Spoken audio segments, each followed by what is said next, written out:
USAA Insurance. Making insurance easy is our duty. Eligibility restrictions apply. Insurance provided by United Services Automobile Association and its affiliates, San Antonio, Texas. I love it. It was something weird. It was something crazy. It was a Hail Mary play chance. This could be it. Atlanta FaZe, they have stabilized. They have shown their worth here on Checkmate. Nice, baby. Let's go. Let's go, Tyler. Oh my god, 17. See you had him super weak for me too. It's panic time for London. Paul, the last player alive. Now left in the 1 versus 3. What a clutch it could be for this guy. In the stable force behind the Ravens, but they see his position. They know where he's at. And that will be aBeZy, who locks things up. Atlanta FaZe. Way to clutch up. Go, Alec. Good. I'm talking about. Cammy, 27 kills on the map right now. We are going to go to our next hill. Actually, he's able to find the one playing on the objective, but Vance shutting it down. Just a few more seconds for Toronto Ultra. They might lose map 1, but from there, they are perfect. I can't. Nice, Play, boys. man. Play. Go play, boys. Man. Yes, dude. That's the coming. Wait, This could be it. Thieves can lock it down here. From Kenny's POV we go. What a monster he has been. 1. Give him a second. There's a 3rd. His teammates look to pick that up. Just a couple more ticks and that'll be it. Thieves. They are the real deal. Let's go, baby. Oh my god, baby. Good. Oh my god. 32 and 30. Baby. That's Get killed.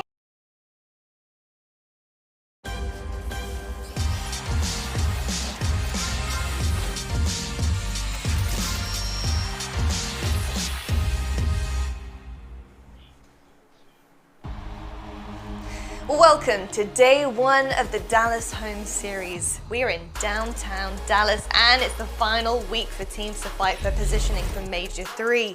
Today starts with a Group A matchup between Røkkr and the Guerrillas, but before we get into the action, folks, I want to welcome you into our CDL HQ presented by USAA. And obviously we have to start with the news that may turn the season on its head. Huke joining the Thieves. The Empire say thank you, and the Thieves say welcome. Here is what Nadeshot tweeted about the move, and boy did he have a lot to gas up his brand new roster change. Huke is a generational FPS talent, he says. He will go down as a top 10 player all time when everything is said and done. I truly believe that. When a player like that becomes available, you do whatever it takes to sign him. So excited to have him here at LA Thieves. Hey, I'm gonna say, you do whatever it takes, and I'll tell you what, I think he's done everything that it takes to potentially go all the way to the championship. This roster is looking fire, and I've got to know what you guys think of it all together. What do you make of this move?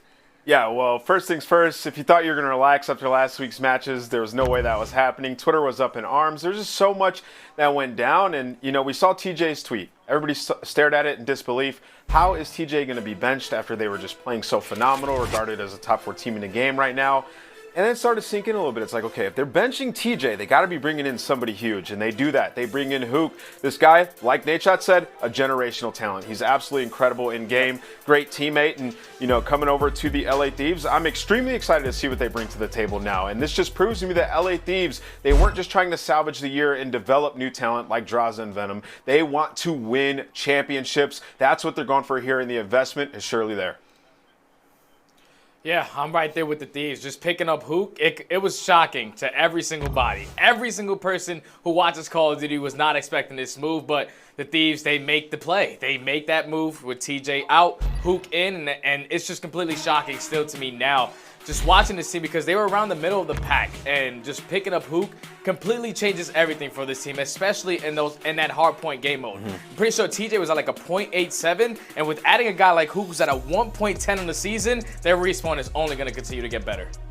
You know what? I think this season is competing with the top 10 of Netflix currently because, boy, there is drama, excitement, you name it. Forget Netflix, come to YouTube, honeys, because we got it all here. And you know what? I feel like, you know, Thieves were actually really working their way towards something bigger before they even picked up Huke. You know, they were looking really good. So how does this move now change the landscape of the league, do you think? Yeah, I mean, well, LA Thieves, they are already getting to be that championship caliber team. You look at 1 and 2, you know, Ultra and FaZe, and you're like, okay, well, who's third? Well, right now, Thieves are playing great, so probably them. But now it just puts them in, you know, they're competing with those guys. Those are the two teams that given them struggles before. And we've seen them versus some of the other teams as well, where they go down 0-2 and they have to come back and win 3 in a row. They have that tenacity. But adding Huke, he's a bailout player, right? Like, he can just take over a game and win it for you. So having him alongside the new and improved Kenny is going to be phenomenal to watch. He's just a hyper-aggressive SMG Slayer that's going to pair well with a methodical, smart player like Venom. And then now you have Drazah, who's playing well. He's back in the league, and Kenny at the top of his abilities. It's an amazing roster. They're a championship contender, and I can't wait to watch them. Yeah, LA Thieves making this move is completely changing the top dogs for me in the league so far. I'm putting them at 3 now, sitting behind Atlanta, FaZe, and Toronto, which Toronto's still being number 1. But overall, when they made this change, in their last couple of matches, the only 2 teams that they ended up losing to were Atlanta, FaZe, and Toronto. So obviously, they looked back at those matches, and they saw what wasn't working out for them. It had to be in the Slay department when it came to those respawns, and now picking up Huke, they can keep up, they can go head-to-head with anyone in the CDL. Yeah. Look, this is easily one of the most exciting pickups we've seen all season long. I cannot wait to see this in action and see exactly what they're going to lay the table with for the rest of the season. But you know what? I want to flip this one 180. I want to talk about another epic kind of storyline that we have here in the league, and that's OpTic. I think they've been on our minds recently based on how they performed against Thieves last week, and I know you guys weren't very happy with how they kind of turned up with that match. So I've got to know what you think right now versus NYSL. You know, what do OpTic have to do in your eyes? Yeah, I mean, OpTic's year so far, it just seemed like a roller coaster. For every high that they've had, their low has been 2 times lower, and in that last match, it certainly was the low end. They got outperformed in all the respawns. They were trailing the entire map 1 in control throughout the listening. They were losing track of players, getting trapped, and just looked like they were lost on the map. And then in the game for Hardpoint, they basically got smoked. So for OpTic Chicago, in the beginning of the year, we saw them playing. They understood respawn. They were phenomenal at control. They were solid at Hardpoint. And somewhere along the lines, when they were trying to fix things and fix or search and destroy, they lost that. I don't know what happened to it, but they know what to do on the map. It's just about execution. We're seeing them die in rotation, not set up properly. There's just so many mistakes for OpTic Chicago. So today I want to see them bullying teams, using their talent. When you set up for a hill, begin to push out for that next one, get those kills, flip, and just look like you have a system in place. So that's what I'm looking for out of OpTic Chicago. Yeah, OpTic just need to come in this week and just be a totally different team. Watching them last week, they lose 3 respawns in that series versus the Thieves, and it's just something that we weren't expecting. They all look like chickens with their heads cut off. There was just no teamwork, there was no communication, no execution at the end of these plays. They were able to close out those final moments in those games. And then the veto system really threw me off as well, because that checkmate hardpoint is really strong for them. They were undefeated on that, but when they lose that, I feel like that momentum just started going straight downwards, and then eventually Thieves walk away with it. OpTic, they just need to come in with some new energy and a new game plan today. Yeah, I think the whole thing last week was just very confusing. It didn't look like they knew really where they were at as a team. They just didn't look on the same page. But I tell you what, I know where we're at, and I'm sure you guys at home do too. If you've seen the announcement, we're going to LAN. That is right. It's very, very exciting. We are going back on LAN. We are returning to in-person competition at the Major 4 tournament hosted by Dallas Empire, and it will be held on June 17th to 20th at Esports Stadium Arlington, so mark your calendars because you won't want to miss this. And of course, only players and limited Call of Duty team and staff in attendance because obviously the obvious, you know, things are happening in the world, people, and we're trying to keep everybody safe. But boy, am I excited to see some LAN coming back to Call of Duty. We also do have an Astro Social soundboard, I've been told. And we have actually Xavier, our lead observer, who's very excited. Somebody please help him because we think the LAN announcement broke him and he won't stop making this face. That's all of us. You know what? what? That's all I'm I saying. like that face. That's a nice face to have stuck. I think so. Gents, what are we making of this announcement? Back to LAN, finally. I've been waiting for that graphic to show up on broadcast for over a year now. It's going to be absolutely amazing. I know a lot of players have been waiting for this moment, and you know, we're already seeing some of the old vets talking about who's going to show up on LAN. Some of these new guys who've never played a pro match on LAN, they're excited to see them perform, right? So it's going to be super energetic. The energy on LAN is just a totally different atmosphere. You get to look at your opponents live in person, and it's just going to be lit, man. I can't wait. Yeah, it's a totally different feeling. Like, even without the audience being there, just still playing in front of a crowd, you know, of a couple of your GMs, you know, a couple of team members. It's going to be great, just overall energy for both sides of the roster. You get to talk smack to the people right across the stage. You get to just talk smack to them. It's going to be great, man. I can't wait for it to be back. And I'm so excited. I just can't wait. Well, I already know you were trouble on the stage, Jane, just by that sentence, man. But I tell you what, that is so exciting. I am very excited to see this come into fruition, but I'm also excited about our schedule coming up in the next 2 days, presented by the US Army, of course. Up first, we've got LAG taking on Røkkr.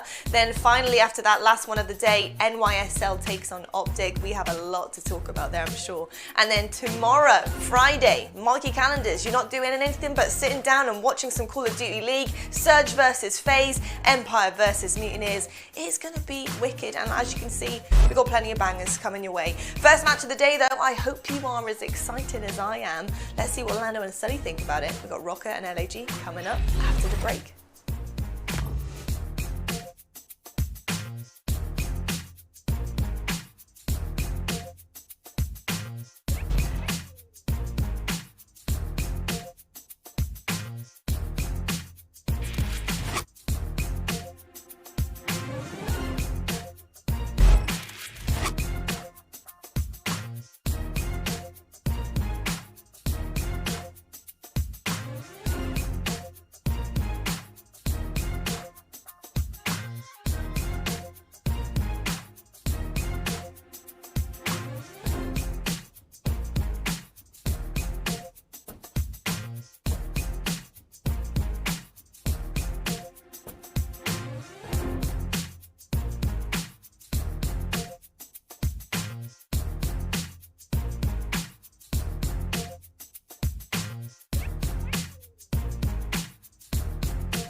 The Call of Duty League is presented by T-Mobile, now America's largest and fastest 5G network.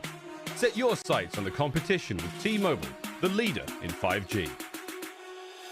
Scump, the official controller of the Call of Duty League. The Call of Duty League is presented by USAA Insurance, auto, renters, and home insurance that's made to help the military community protect what they've worked hard for. Howdy, friends, and welcome to day one of the Dallas home series. It is set to be a wonderful week as we look to wrap up the Stage 3 regular season. We are starting this one off with a banger. Minnesota Røkkr taking on the LA Guerrillas, but we got to talk about what this means, right? What this means when it comes down to the end of the day with our CDL points presented by Game Fuel. Well, you see teams kind of across the board right now. FaZe, Empire, Ultra, kind of in those top 3 spots. OpTic just on the edge along with NYSL. But our 2 teams, Study, we talk about that top 8, how important it is when it comes down to playoffs is everything, and we've got Røkkr and LAG right on the cusp. But as we said, folks, it's Lando and Study to guide you guys through the action. As we said, Stud, a lot of things to be excited about in regards to our series. What, LAN is back? Can I get it's the Dallas home series. Can I get a yeehaw, Stud? Yeehaw, There it baby. is. Let's go, man. I'm excited for this match that we got coming up. LAG on one side versus Minnesota. Obviously, both of these guys coming off of some tough losses throughout that last week matches. One going up against Toronto, the other one going against Dallas. They're looking to bounce back today, and hopefully one of these teams are able to show up. I absolutely love that. I love the yeehaw. I'm gonna like go back to the VOD after this is over and just clip it maybe for future. But like we said, folks, it is set to be a great first match to start off the day. As we discussed, both teams in a major spot to try and prove themselves, especially in this group, all in preparation for that Stage 3 major. Let's go and meet our first team on the board. It is the Minnesota Røkkr. Røkkr certainly come to play. They can't stop it. They can't stop the kids. They can't stop it. Whoa, Priestahh, disgusting. Accuracy's there, nice kill. Bang! 200 IQ, 10 out of 10 play. Oh my word! But Dash is going to save the day. Røkkr, our kings of the north. And there is your Minnesota Røkkr. I mean, what study? Not many people kind of know where to put this team right now. 1-2 start so far inside of Stage 3. I mean, what area do you think that they need to improve in the most? I think when you talk about this roster, when this first roster was formed, throughout that honeymoon stage, they were good across every single game mode, specifically in that hardpoint. And obviously, hardpoint has been that struggle for them once again. They cannot find consistent slaying throughout the entire map. And even though they ended up winning one of those hardpoints last week versus Toronto, the next three, they weren't clean. Toronto just wiped the floor with them. So I'm looking for Minnesota to really come out and answer, especially in that map number 1. And like I said, when this team kind of originally started, right, with Standy, I mean, hardpoint was kind of their strong suit, right? It was search and destroy to start, then they have hardpoint kind of coming, and how great that was for this Røkkr lineup. I mean, hey, like I said, this could be the mode that sets them over the edge, or it could be the mode that maybe kind of puts them a little bit more in the depths, if you will, when it comes down to, like we said, what has been a very difficult group stage. But hey, like we said, we've introduced our first purple team. We got to introduce the other. Let's go and put your hands together for the LA Guerrillas.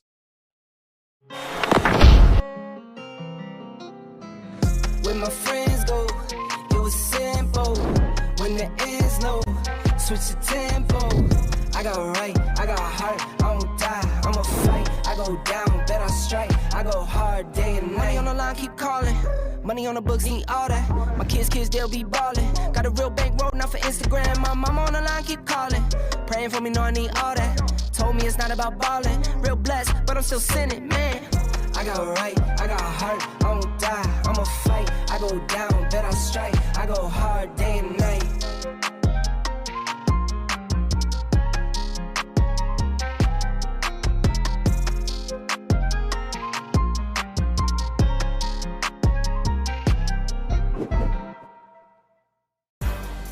It's been an interesting Stage 3 so far for the Guerrillas. What study? They start off 3-0 versus Paris. Then they go into that series versus Toronto. They kind of blow the first two maps. They end up getting 3-0'd. And in their last series, they send the Dallas Empire all the way to a Game 5. As we said, an interesting Stage 3 for a team that's obviously, like we said, kind of off of a roster change still with Cheen in the lineup. Yeah, the Guerrillas throughout Stage 3, you know, they started off high. It was a good first taste of what this team could potentially be. Chino was out there doing the damn thing with a 1.8 throughout that first series. But then ever since then, teams have started to catch on. Now, this is where LAG are really starting to struggle. And let's just hop right into the keys to victory for LAG. They need to expand their hardpoint map pool. They have every single map in hardpoint on this game. They've only gotten 1 win across the board. The only one that they have 2 wins is not with us anymore, which was going to be Crossroads, but they definitely need to improve there. So, and keep improving in Search and Destroy. 13-9 record, ranked number 3 so far in the CDL, and then obviously you're going up against Minnesota, who are not too shabby at that game mode in their favor, and then get better on maps other than the control on raids. Their raid control, they're 5-2, and the combined of the other 2, they're gonna be sitting at 1-9. So hopefully LAG, they will be able to put some practice on in the back end so they can start performing better in these respawns. Yeah, right. I feel like the issues for LAG are kind of apparent. It's like hardpoint, not so good. Search and Destroys, we're good. Control, it's just raid. So, you know, you kind of have a few things to work off of, which can be nice from time to time. But here are our game view keys to victory now for the Minnesota Røkkr. Study, what do we got here?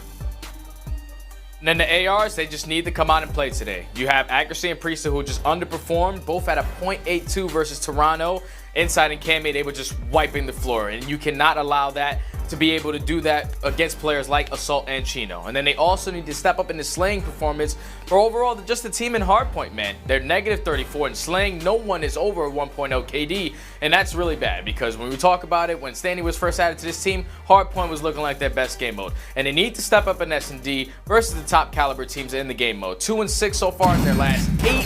Standy sitting at a .52 and aGeZy at a .75, and it just relies on a lot of teamwork for these guys. When we watch these guys performing their best in Search and Destroy, it's when all 4 players are pushing out and doing everything together. You've seen those stats out of aGeZy. aGeZy is usually that island player who's always playing by himself, watching bomb sites by himself, and on the opposite side you had Standy, which is that playmaker. He's either going to be hitting you around the backside, pushing through middle map, but when he's at a .5, he's not really being that impactful player, so they need them to really step up and play as a unit in that Search and Destroy game mode. Without a doubt, my friend, as we take a quick little look at our maps and modes, where we get Apocalypse Hardpoint to start, maybe some other interesting ones to look out for, right? Raid Control in the center of the series. We got Checkmate Hardpoint, Miami S&D, and of course, I can't leave out the other map, Moscow Search and Destroy for game number 2. When we talked about the vetoes, like I know that you and I kind of had this conversation coming into this series about that Checkmate Hardpoint, about that Raid Control. Yep. Obviously, because of LAG being Team A, they did have the opportunity to get rid of the Garrison, so that could wipe away a little bit of confusion for why we see Raid Control in this, because of how good that LAG are in this compared to others. But I mean, do any of those kind of stick off the page? Is it the control, or do you think it's something else? It's definitely just the control, because right off the rip you can just tell that LAG, even if they have been putting the work in on the backside, they still are not confident enough to either play Checkmate or Garrison. And the thing is, both of these teams, this is going to be their best map on control. Yeah. It's going to be that raid. So both of these guys, obviously they're feeling really confident. That one's just going to be a head battle. So whoever is going to be able to win that should be able to take the series. Oh man, it's going to be fun as we start off on Apocalypse Hardpoint for game number 1, series number 1 of the Dallas home series. And against that, really, when we talk about all of these maps, it is so important, right? When it comes down to that top 3 seeding for the groups, every map matters, every series, of course, matters. And really, for both these teams, this series is so important just to kind of get an idea of where they sit right now, right? Are LAG still kind of one of those top contenders? Or rather on the Minnesota side, have they kind of fallen? Are they still one of the top dogs? A lot to be proven in this series, but we start things off on Apocalypse Hardpoint. Both these teams did play that last week versus Toronto, and really in the affairs, if we want to kind of compare both of these teams, Stud, it was LAG who had a much better performance versus the Ultra in this one. Yeah, LAG, they looked a lot more consistent on this map, and it was just because Toronto, they were able to just do such a great job of just holding that P2 when they had the early setup. But Guerrillas, they did the same exact thing. Once they were fully set up for P2, they held a full 60 twice on a map like this, so that could be really beneficial to them as this map is getting underway. But they're able to pick up some time off of this middle hard point. You see number 3 is Silly. He's going to be sneaking around towards the back, and this is the best case scenario right now for the Guerrillas. They're able to gain some much needed time off that P1 and should be fully set up for that P2 as long as they hold this first push from the Røkkr. Yeah, unless Standy has anything to say about it. Not want to release these P2 spawns, this advantage that you can begin to possess. Current 2 versus 2 on the hill, and it's right now attached for the Røkkr, the last alive player toward this temple side. He gets dealt with, and so it will be a successful break for now. Out of the boys from LAG, his aBeZy instantly becomes one of the first line of defenses as his teammates begin to fall from every which angle. Silly now last alive, and so what, man, 35 seconds left. It looked good for LAG. Minnesota, they break back in. Will be somewhat more even now coming into P3. Yeah, that was something I wasn't expecting because we saw LAG last week just hold this down to perfection. But this time you have 3 players from Minnesota who push around the backside, able to win all those engagements and eventually flip out these spawns. So they're going to be able to fight back into this game and eventually take this lead. But now that sets up the Guerrillas to try to get nice and early setup for that P3 hardpoint. You're going to see Silly sitting in towards top TV. And that number 2 player in Assault pushed up all the way towards low trenches. You just have to hold this first wave of kills.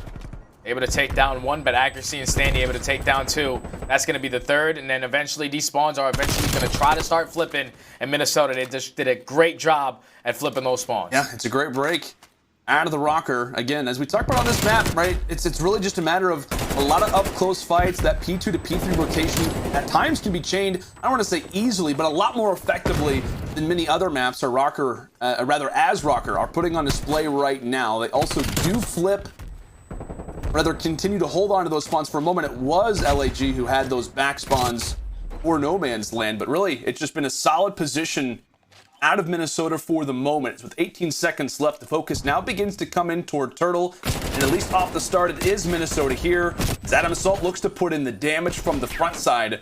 But right now from LAG, they're being held up. aBeZy trying to make the plays from the side. Nice coordinated push. As accuracy falls, it will set up LAG to break on in. Yeah, so kills are just going back and forth between both teams right there. Eventually, Guerrillas were able to neutralize that and get the spawns that they wanted. This was the back of that P5, so they're going to be able to start off with this initial time. That's all about just trying to stay alive towards this back, but here comes a streak out of Standy. He was able to pick up that artillery with the streak he was able to go on when he was in that TV room. The two players are now going to drop. They know that one player is unfortunately going to be in towards this ticket booth. He's eventually going to drop. Now you see Minnesota, they do have the spawns. It's all about just trying to eliminate this last player, and just like that, they're able to break in, and now you're forcing all of LAG to try to rotate through the middle of the map, but Priestahh is causing problems, able to take down 2 before he gets taken down. I mean, what? For Minnesota, they get closer to the 100-second mark. P2, P3, P4. Can they make it a P5 hold as well as LAG look to make their way in toward lights? So we'll go ahead and step aside and listen in with our Astro listening on the Minnesota Røkkr. Trying to get to new guys. There could be one here. Yeah, he is. He's at 10. He's in new. He's in new. Okay, okay. Silly. Two front. Hold the back. Hold the back. Okay, we're spawner. I hit him with the nade. I'm the nade. They can hit left. I'm flashed. I'm on him low. I'm on him low. Let's top silly. I'm looking at L for a second. I got one. Top nice. two. I spawned out. Okay, we're just waiting back there. Yeah, just hold. I don't see him L or rugs. Yeah, I'm going top. I'm pinching rug. I'm pinching rug now. I'm going top. I'm going top. Though. I don't top see him. TV. We can start. Top TV assault. I'm praying. Top TV assault dead. I'm pinching AK. Top AK, top. He's weak up top. Top dead. Nice. Low, under ladder. Low trench, Sheen and Hill. Under ladder hill. Sheen one shot and one hill. Second round, one time. Second round, one shot. I'm nading. Go left. Nade it, 2. Close right. Sheen. Got him hurt. I'm one shot. I'm one shot as well. I want Oh, he's new. I'm coming to help you. He's still at old. 2 old. One more old. Nice, big win. Alright, I'm gonna go left. Okay, Salt was in the window. Be careful. Okay. I'm gonna come Cooper now. Low with you, Lamar. Alright, ready? Slide out for me. I don't see him P1 barrels. I don't see him. I'm waiting for some noise. Wait for me, wait for me. I don't see him low. I think he's top maps. Right. Close on me, after. I'm point weak, Chain. And one he's on cliff, you can get through. Okay. He's gonna beat you right here. I'm going top TV. On the car, just right the trophy hill. He's laying down behind the car. He's dead. They're spawn behind me. Low. No, they're spawning trench. They spawn P2, they spawn P2. Yeah, they're spawn temple. They have no true gun hill. Watch out P2. He's gonna go back behind the truck on hill. He's back here, one shot. Top, yo, we gotta clear out. I'm gonna go right. Abs on me over here. Wrap low. Come on, low, though. I got naded. There's two clip. One's hitting left out. Yo, She's hitting left out. Go Q spawn. Top dead. Nice. I need a hill. I'm waiting for you. I'm hopping up. I'm on shot 10. He's on truck. I don't see him truck. Okay, truck, Justin. There's 2 on hill. I got one hill. Nice, one more silly on hill. Under coop. Back behind the truck now, behind the truck. On the truck. You tell me on hill. Don't help you hill. Good job. Stay down hill because they're left. Well, it's a neck-and-neck hard point through our first set of rotations, and now coming in toward the next side of P2. I gotta say, Standy, I feel like the comms were good despite LAG having a few good sequences there as Minnesota now look to break on Ford Temple. Yeah, I love the comms out of Minnesota right there. It was all just methodical. Everything was coordinated. Everyone was communicating on what they needed to do. You heard accuracy step up. He said, hey, bait for me right here. Slide on through now. And then you heard Standy. He was really stepping up in those comms for me. He was telling everybody, make sure you're hitting your routes. Make sure we're taking our time, staying alive in the back. It was just perfect teamwork for Røkkr. And right now you see them nice and early set up in towards this P2. Even though they do not have the back spawns, they're just doing the best case scenario, trying to hold it from the front. But LAG eventually are able to break back in, with only being down 37 seconds. LAG taking down 3. This is a good 25 seconds to get back into this game. Yeah, a good and necessary hold out of the boys from Guerrillas. But I know kind of on topic with the Røkkr, right? The big conversation coming into this series is that, hey, you know, can their hard points be good? Can they be solid again like they were when they kind of originally added Standy to the team? And, you know, despite what has been kind of a slower record for them as of late, you know, it hasn't been one player underperforming stud. Like, we looked at their hardpoint X factors coming into this series, and it's kind of basically identical across the board. Like, everybody's around a 1.1 in their wins. Everybody's around a 0.8 in their losses. So I guess that kind of is a benefit if you are the Røkkr. Granted, you're not relying on one player a majority of the time, but it really is a team effort from the boys of Minnesota. Yeah, it definitely is a team effort with everything that they do. Because like you said, you have Every time they're losing, they're sitting at a 0.8. So it's just not looking for the entire team. When they're winning, everybody's over a 1.0. So they just need to be on point. And right now, with this lead, with the setup that they have for this P3, and Tatch picking up kills left and right from low trenches, they're able to open up this lead. But now it's starting to focus on that rotation. The two players are going to spawn out towards that back tempo if you're LAG. So that number 2 in Assault, he's going to have his hands full here. Try to eliminate a couple of these players from Minnesota. He's able to take down one, but eventually he's going to get traded. Accuracy still putting down a couple shots, and the spawns are eventually going to flip in for the Røkkr's favor. Now it's all about, can they try to break through? Because the Guerrillas only being down 40 points. They can definitely hold this from the front with 2 players spawning out towards Temple. As we said on Apocalypse, things can get quite crazy. You're going to see spawns pretty much across the map. What in that moment, despite having kind of no man's land control, it is Standy who spawns out back toward P2. So this could be a positive flank in the end as players from every which angle are winning the fights. But despite what looked like a good moment there from the Røkkr, is 4 down in favor of LAG. Not only are they getting time here at P4, but they are set up quite nice for P5 as well. But just as we say that, they begin to force all of their players toward that outer rim, toward lights, and begin to evaluate what the most important hardpoint is right now. As back and forth we go, a current 3-point game as Silly wins a big 1v1 fight on the point to try and grab these last 10 seconds of scrap. And they're going to need it as now we get ready to focus toward P5. A number of different big fights going throughout the map, but the farthest pushed up player from LAG right now, that being Assault. Yeah, so now we basically have a tie game, and Minnesota, they just did a great job off that rotation to flip these spawns. It was getting a little scary because the Guerrillas were able to hold it from the front side, but now they're able to just put themselves in a position to try to close this game out. You're going to see Standy hit the pinch, unfortunately, only able to take down one, but they are still keeping these back spawns, and they can win it off of this hard point. It's all about just trying to line up these kills, trying to hold at least 1 to 2 more waves, and accuracy taking down 2. His teammates trying to fly in. Standy's going to be able to take down the 3rd. This is going to slow down the push. That's going to be all 4 dead once again for LAG. They can still lose off this hard point, so they're just all going to try to commit towards this and try to play for the contest. But right now, the Røkkr are just getting every single kill in the kill feed. We've seen so many streaks happen in this portion of the map. I feel like on Checkmate it ends at P2. On Apocalypse, it feels as if normally P5 is where things can start to get solidified as Standy. An exclamation point here on Apocalypse will finalize things up as the Røkkr will claim victory here on Game 1. Yeah, it just came down to what I was expecting from LAG was those perfect P2 holds, and they just couldn't get it done on both rotations. So both times, Minnesota were able to break in when it came to the front side or the back side, and that was really the turning point of this game. They just continuously kept on breaking into their setups, and LAG, they just couldn't get a proper setup to hold down a hard point for a full 60. In Minnesota, they capitalized on it. Standy has a great game, and they start off 1-0. Yeah, I feel like we didn't give enough credit to Standy kind of throughout that game. I mean, he was a major difference maker kind of throughout a majority of these fights. Obviously, toward the end, he plays big, finishes off 29 and 17. Really, when it comes down to damage, though, right? Despite going 19 and 19, Attach puts in 5K damage going off really with both weapons. I know we saw him going off with the Krig. I know the 74U was obviously in his hands a majority of the time, but SMGs were firing well for Minnesota.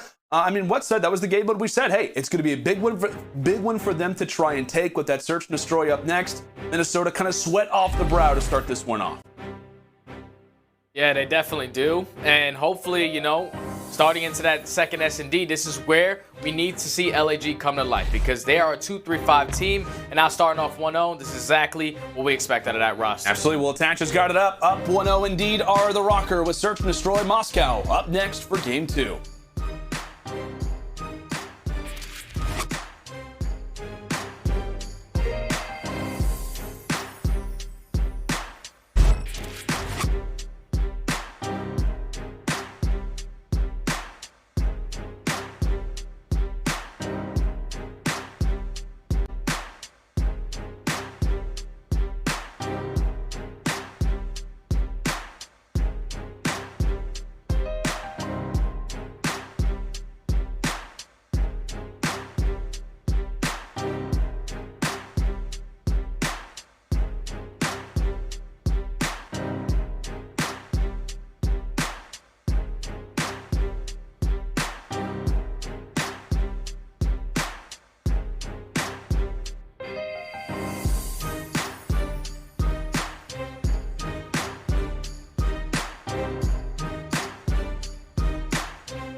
Call of Duty League is presented by T-Mobile, now America's largest and fastest 5G network. Set your sights on the competition with T-Mobile, the leader in 5G. The Call of Duty League is presented by Seany, the official eyewear for the CDL. Armor your eyes with Seany Blocks blue light protection glasses by visiting seany.com/gaming.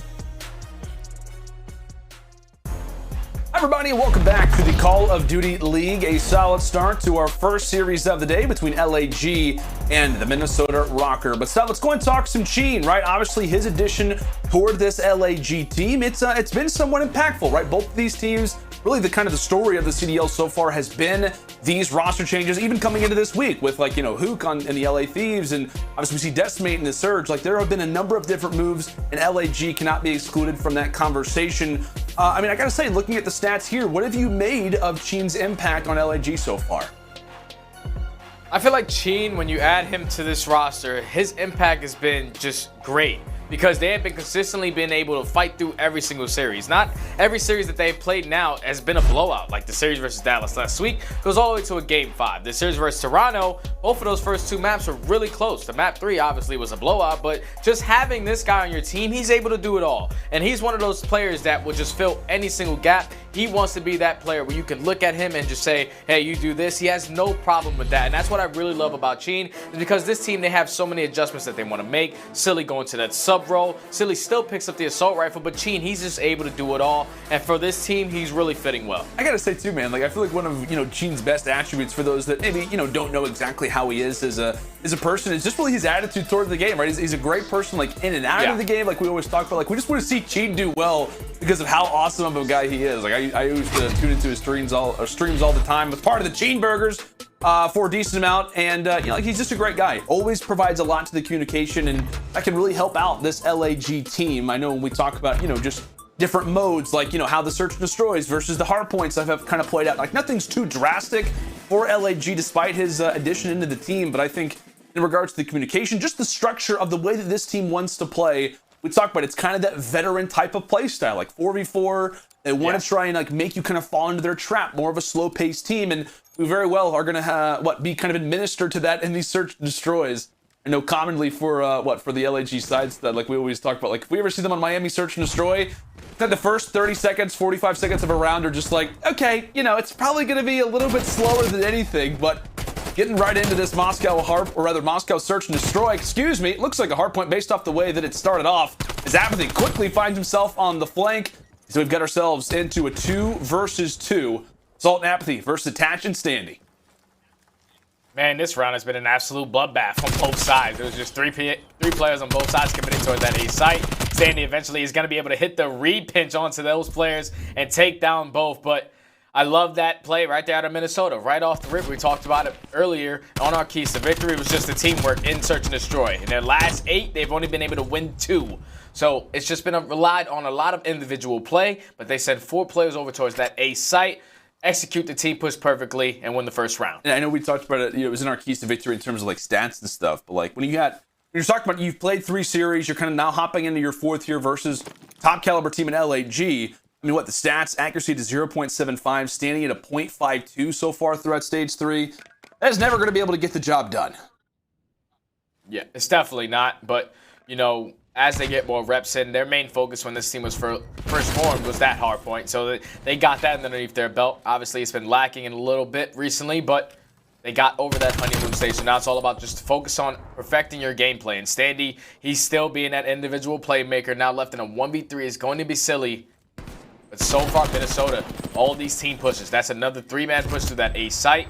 They were able to take control, eventually win a majority of those gunfights and know exactly where Silly is in this situation.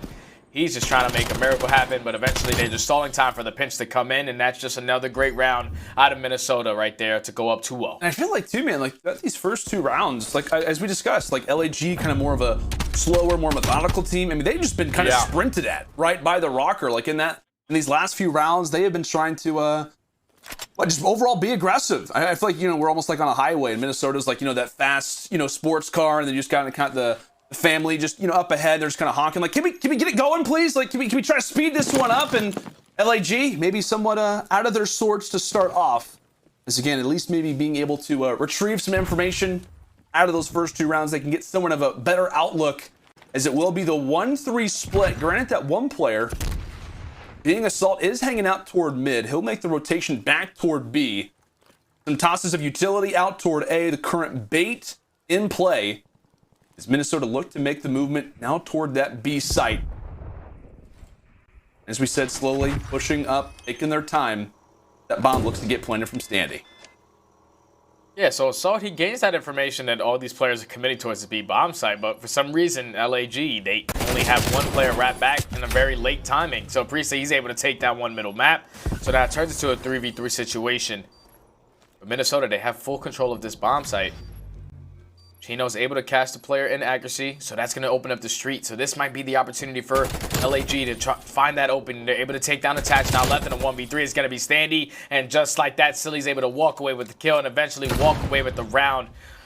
When I thought LAG were too slow off the rotation, for some reason they still get the job done and close it out in their defensive round. I don't know what it was. I feel like me and you, we casted Guerrillas so often to start off the season, and the big thing, like we said, was like, okay, very slow on offense. At times the retakes can be a little bit slower too, but then they just come out and just really impress you on their retakes, and you're like, well, maybe it's not so bad that they're playing a little bit slower. Like we said, maybe they're just kind of gaining communication as time goes on, and obviously it works out there. A much needed round out of the Guerrillas as they're finally able to put one up on the board.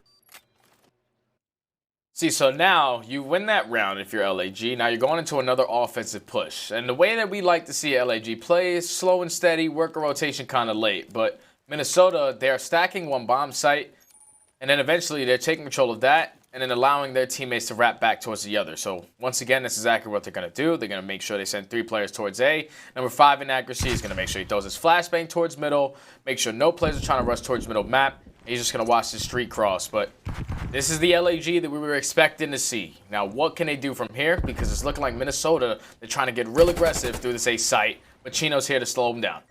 I quickly looked back at the stats just to kind of verify, like, LAG on their defenses. They happen to be the 3rd best team in defense and search and destroy. They have the number 2 KD, so they know what they're doing on the defense. But we'll see what they can do now.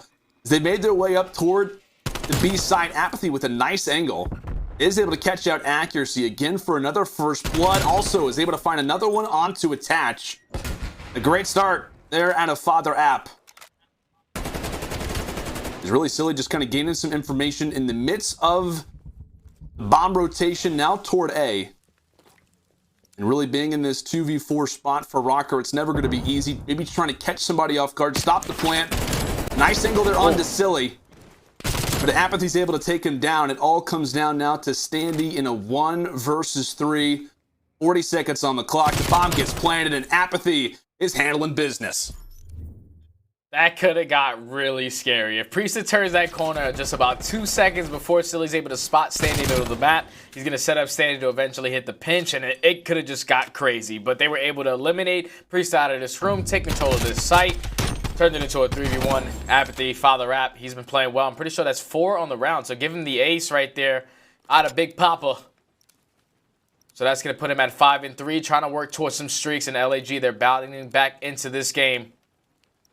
We were talking about it, accuracy really stepping up in that search and destroy game mode, currently sitting at 0-4.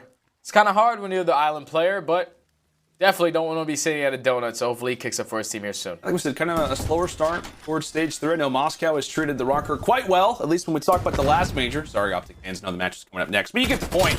You have to reference it as Cheen lines up 3. Can he nearly find the 4th? Accuracy, the last player alive, but Cheen is hungry.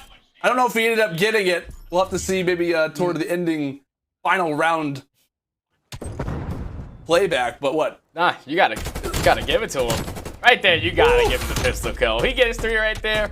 You're just like, oh, Cheen, do it all, bro. He pulls up the pistol. Unfortunately, pretty sure his teammates stole that kill, but great positioning right there out of Cheen. They had no idea that he was towards the outskirts. That's gonna give him a 5 spree. aBeZy's on a 4 spree. LAG turning into that S&D team that we were expecting to see. Now let's see what they're able to do on their offensive push. This time, Minnesota, they're going to switch it up. They're going to send 2 players towards middle. And that number 6 player in Attach, he's going to be a little bit more aggressive this time. But it's still going to be a nice and slow push. So far, LAG, with the safety net that they have, Cheen 2 off streaks, aBeZy 3 off streaks. slow and steady offense is exactly the way to go. I just gotta stop saying that Minnesota is talented at Moscow. Every time that happens, I just feel like something negative occurs. I feel like I happened last series we casted over them, and right as I begin to reference that it's kind of a good moment for Minnesota, Cheen just lights it up. Quick ace, the oppressive three-piece as they start to line up. Tagline only continues to live. But hey, like we said, LAG now back on the offense and really some mid-control gained for the moment out of Minnesota. And I believe Attached did spot one player going for the rotation. With that in mind, current 4 versus 2, favoring the Røkkr. As trades continue to go back and forth. So Assault and Sheen, they line up 2.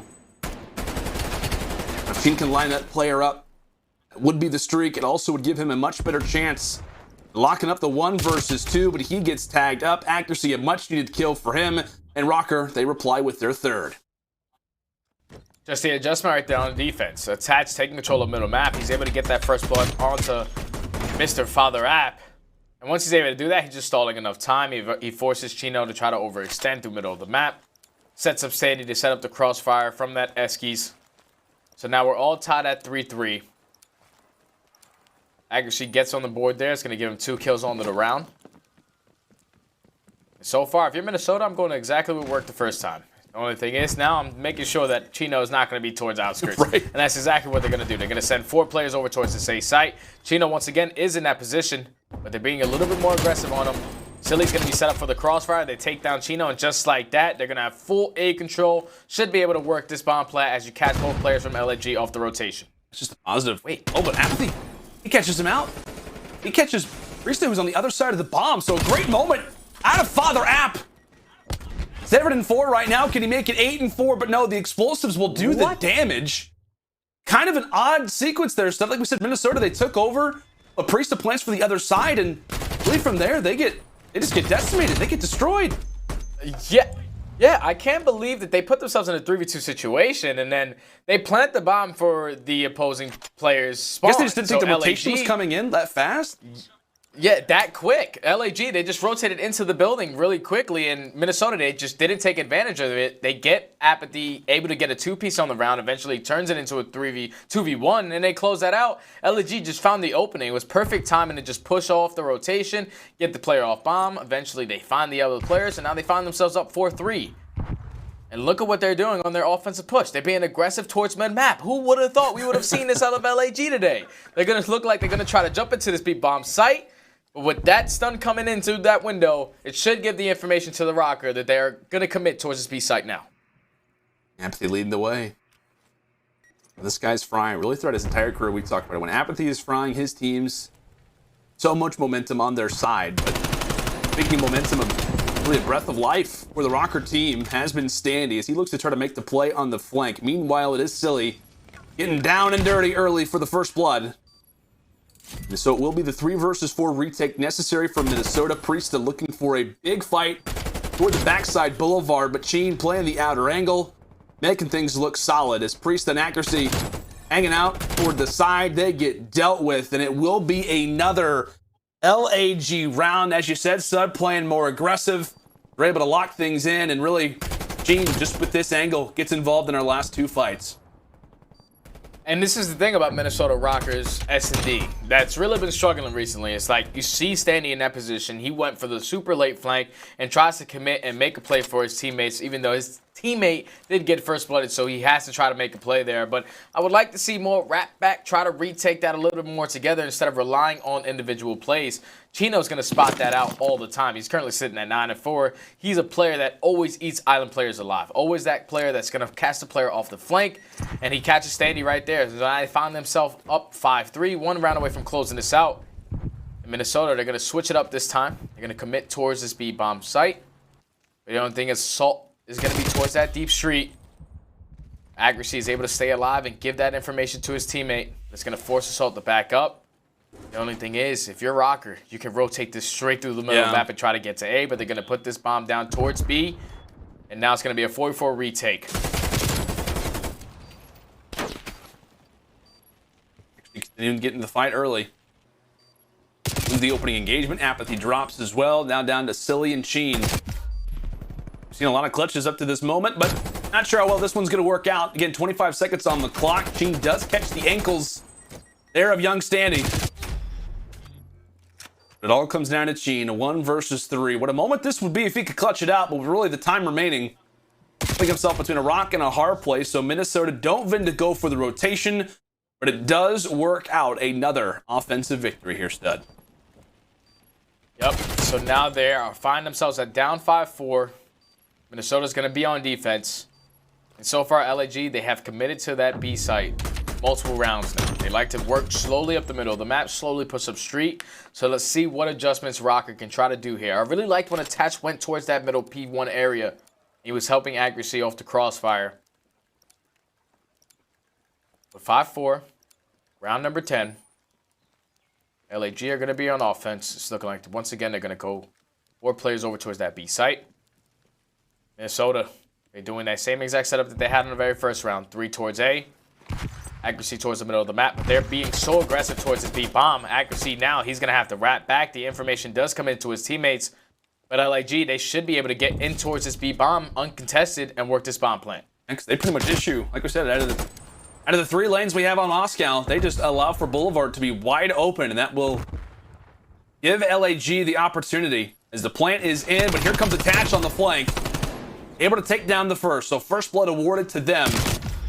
Next player up is going to be Silly, but fights being won toward the outskirts of the Boulevard, toward the street, as now it's all left down to Cheen. Able to drop the first, but it's Standy who's able to trade out the kill. Destroying trophies for good measure, as once this defuse comes in, we will see a round 11 on our screens, a huge one. When we talk about this series, Stud, LAG, with how talented they've been in Search and Destroy, they were up 5-3. Røkkr now bringing it back. A lot on the line here in this series based on how this final round goes. And that last round was beautiful because this is the adjustments that they needed to make. Not relying on Standy to hit a late flank. He decides to wrap back with his teammate. They take control of street and they push in and they catch that player off the bomb site. Eventually they take full control of bomb. They force all of LAG to try to work up the street and eventually they close out the round. So now you're going to have Minnesota, who is on offense in this 5-5 situation. Round 11, ladies and gentlemen. And Minnesota, it's looking like they're going to go for that very first round. What worked was being aggressive towards that A site. Oh, no! But unfortunately, a teammate is going to come in for Standy, and this is the Minnesota Røkkr Tremble. This is the second time that this has happened to them, but they're able to equal it up nice and easily, nice and quick with that blood onto aBeZy, turns it into a 3v3. You've got to be kidding me.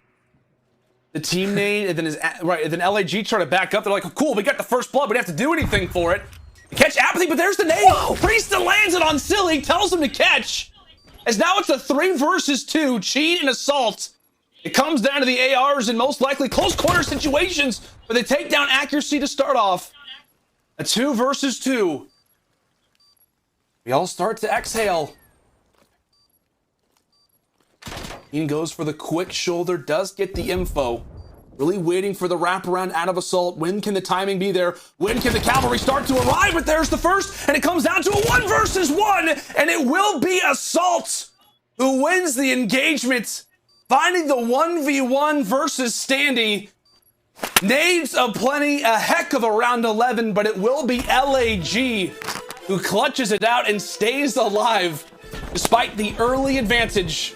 They get it done in the round 11, and how about the plays with the Diamatti?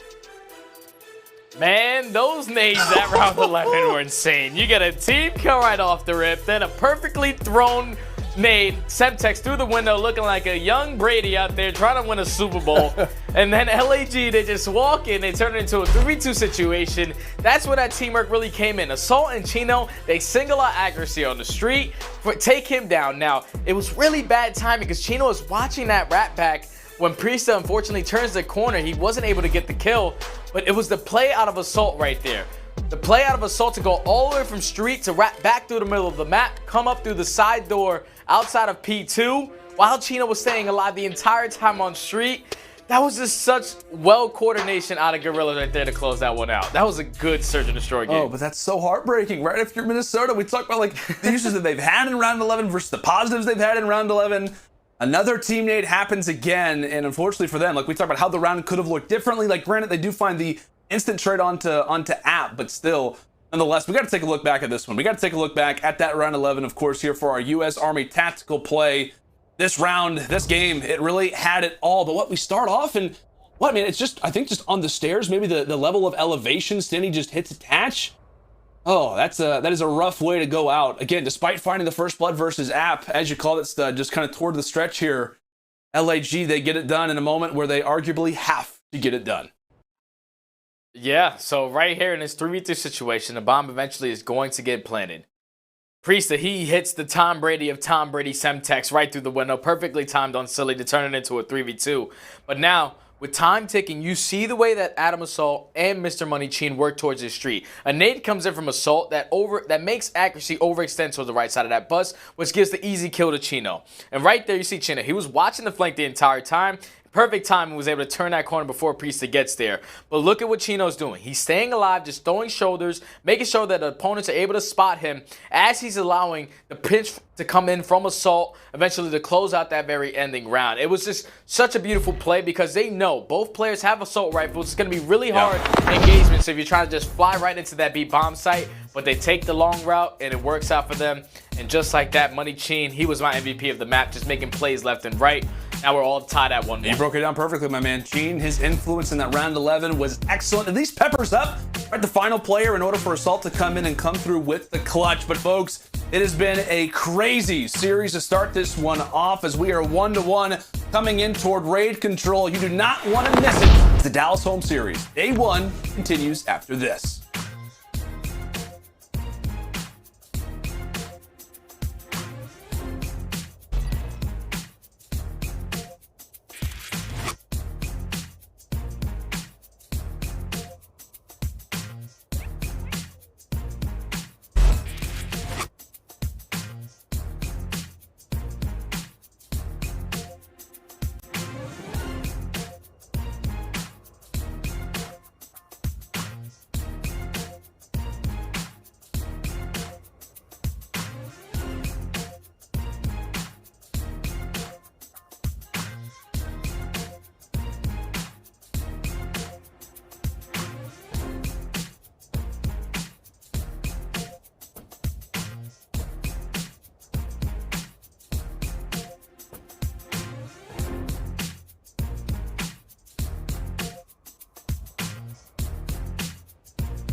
The Call of Duty League is brought to you by GameFuel.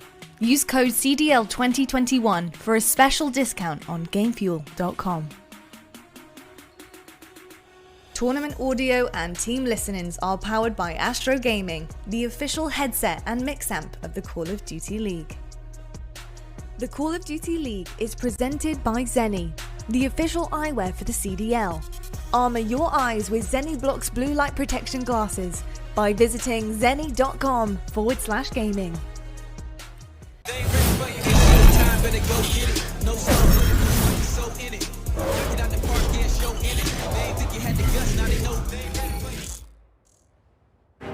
Oh, thank goodness. I needed a few moments to really just a little breather after what was a nuts round 11. But hey, it's done. It's time to talk a little Standy, right, coming in toward this control. We had to talk about his impact, right? Today, obviously sitting at a 1.54 so far throughout our first 2 maps of play. And really when it comes down to this guy, like there was a lot of people who were kind of questioning the call, like Saint obviously makes the call to bring in this guy, so he's been looking at him for a really long time, and I know that at least as of recently for Minnesota, they haven't looked as stellar, but his impact to start off, really once he was added to this team, his performance in the opening apocalypse, he can be that spark for this team from time to time. Yeah, he definitely can, man. Ever since adding this guy to the roster, you know, they go to that major where they make it all the way to a top 4 placing, and then eventually they start falling off as they get over that honeymoon stage. But a player like Standy, who's consistently just throwing up those numbers, is exactly what you need. You see him 1.54 in the day, it's just insane. Even though we've only played 2 maps, the guy's just been going off. And even in that last S&D map, he was trying to be that individual playmaker. Eventually, that wasn't working out, so he gets back to his teammates. Fortunately, lose that in the very last round, and then you take a look at our Scump quick scope, and this is going to be, you know, on both sides, just not really good in the respawns for LAG, and that's exactly what we expect. And then obviously Minnesota, they have been improving in that ever since the addition of Standy. Search and Destroy sitting at dead even, but the control is what we really got to focus on. We have a control raid, which is going to be that game mode for both of these teams they really enjoyed to play. But the only thing is, LAG, we saw them last week versus Dallas. They ended up 3-0ing them, so they got to be feeling really confident here on this map. Yeah, like we said, like when we were coming into this series, it was just a matter of like, how does Minnesota really want to play the vetoes? Like, do they want to try to maybe see a Garrison control, or do they want to try to play raid versus LAG? Well, like we said, LAG, they were team A, so they quickly get rid of Garrison. Obviously, Minnesota, their auto veto was checkmate, so it's just a matter of, okay, we're definitely going to have a raid for this series. But as you called it, my friend, like really both of these teams, they like themselves some raid. And I know what, I think like LAG, they have like 6 wins on the season in control. Well, 5 of them come from raid. They're 5-2 on raid. They are like 1-9, I think, combined on the other 2 control maps. So this has been a good one for them historically. And like I said, when it comes down to this series, this is kind of the perfect map 3 that you could ask for in regards to both these teams. Because it's like, hey, you know, let's say that we start off slow in the series. At least we have that raid control. Both Minnesota and LAG looking forward to this one. They've had their stomping grounds on this many times before, and we'll see who can come out victorious with that 2-1 advantage, as the Røkkr will begin things off here on the offense. Will be attached, who quickly hops on inside of the point, but again, expecting a slobber knocker, as JR likes to say, stud. Should be a good one. Yeah, it definitely should be a good one. You're going to see this time Minnesota just trying to take early control of that A site, trying to extend this time by a minute. But LAG, they just did such a great job at holding that B point versus the Dallas Empire. So they're not really worried about giving this up. It's all about just trying to keep these lives somewhat close. See number 7 in Standy already hitting the pinch, but aBeZy, he's able to spot him and take him down. So the 8 point eventually is going to be captured by Minnesota. So the time is going to be 2 minutes and 16 seconds on the clock. Right now, you see what number 2 player in Assault is doing. He's pushed up all the way left side water. He's going to force all the players from Minnesota to try to work towards the middle of the map or around laundry side. One player that I'm really looking out for kind of throughout this raid control is going to be aBeZy, right? 3-2 right now just to start off. Really want to see him get involved in the engagements. This is good old buddy Assault. He's getting the work done through middle map, but I believe he finished off like 21-11 in that map victory versus the Dallas Empire, like we said, where they did get that 3-0. He said he can just be a spark. Obviously, you played alongside this guy, what, a decent amount throughout your career, stud, like with that Team Liquid team. Like, whenever he is going off, aBeZy can look like one of the best players in the entire world, CDL included in that conversation. But if he can be that spark, that could be the reason why we see LAG walk away with another respawn. Or rather, sorry, with their first respawn. Oh, yeah.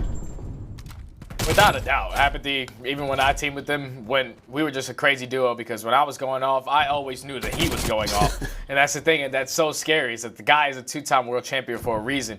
You know, when his back's against the wall is when he's able to perform his best. And right now, you know, it's getting closer towards the end of the year. We all know how champs aBeZy can be. I was about to call him Chapathy. Just try to mix them both there, but the guy's just a beast, man. When he really needs to step up. I think he deserves the name at this point. You know, he's played so well. Might as well give it. Yeah, just go and give him the nickname. Why not? All right. I'm saying, unfortunately, right where we're kind of talking about, yeah, they just get destroyed. All right, LAG, they just get wiped off the point. Let's not worry about it. Chapathy, it'll be a reference for another day when he starts going off. Maybe we'll reference it there. But Minnesota, the nicely timed flank as they make their way in toward basketball. 59 seconds left on the clock. Every second matters, folks. And LAG doing a great job, really, on the recovery. But Priestahh able to drop 3. Okay. That will give Minnesota somewhat of a better lifeline, but quickly off of spawn will in fact be LAG. And maybe with that push from accuracy that spawns the players a little bit closer. Really flank after flank. It's worked at times for Minnesota, but they still have 2 points to go. Yeah, but Minnesota, they know that they have the lab advantage now. No more respawns coming in for LAG. There's only going to be 2 players left off spawn. Standy, he's still cutting those players off, so here comes a little stack coming in from Minnesota. All they need to do is just eliminate 2 players, and job well done out of Minnesota to be able to close out this round. That play does not happen if Priestahh doesn't get that 3-piece. If Priestahh doesn't get that 3-piece, LAG, they were able to fight back into that and at least neutralize the point for some time. But Priestahh, being the only player remaining there, was able to take down 3, which just sets up his teammates once again to push through Kitchen, to set up off the spawn kills. Just like that, they're able to walk away with their first round. I know we've been talking about Minnesota lately, but it's important to kind of highlight, you know, what has been, at least with the addition of Standy, like just an overall great move from the team. Like I know the recent kind of, you know, performances maybe have kind of diluted that conversation more, but like I said, man, to start off the year, Priestahh like has like a 0.7 KD or something crazy. He has like the lowest overall KD, and it was just a matter of like, this is not Priestah's performance. And then now, once you see him on the flex, he can just light it up from time to time. Clearly feeling much more comfortable with that Krig in his hands, as many probably agree with him on that. But a nice start for Priestahh as Minnesota look to lock up this round 2 defense. But it's Priestahh again, right in the feed, starting this round off hot. And really, they've got themselves a great spawn trap for the moment, right? They've got somebody toward that side mansion. They've got somebody in Art, and they line up for Attach as well.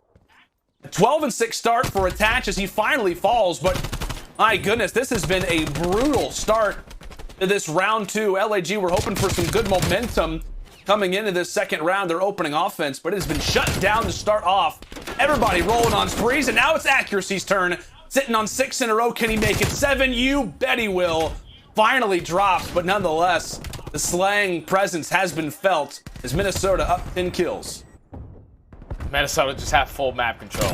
Once you saw they were able to take down 3 players right off the rip as they committed towards that 8 point, they all sprinted right into Priestahh as he was cutting them off trying to go towards B. So they started off by just outslaying their opponent. They're up by 10 lives already, and you already saw that Accuracy did pick up both sets of streaks. So on their next offensive push, that's going to definitely come in handy. But here comes Standy off the flank, able to take down 1. Trades are going back and forth, but Sheen is able to take down both. He has to get on this 8 point to eventually stop this time. You're going to see what Minnesota's trying to do. They're just trying to fight for mid-map control. Accuracy's trying to make sure that this round can still go in their favor by taking these players off A.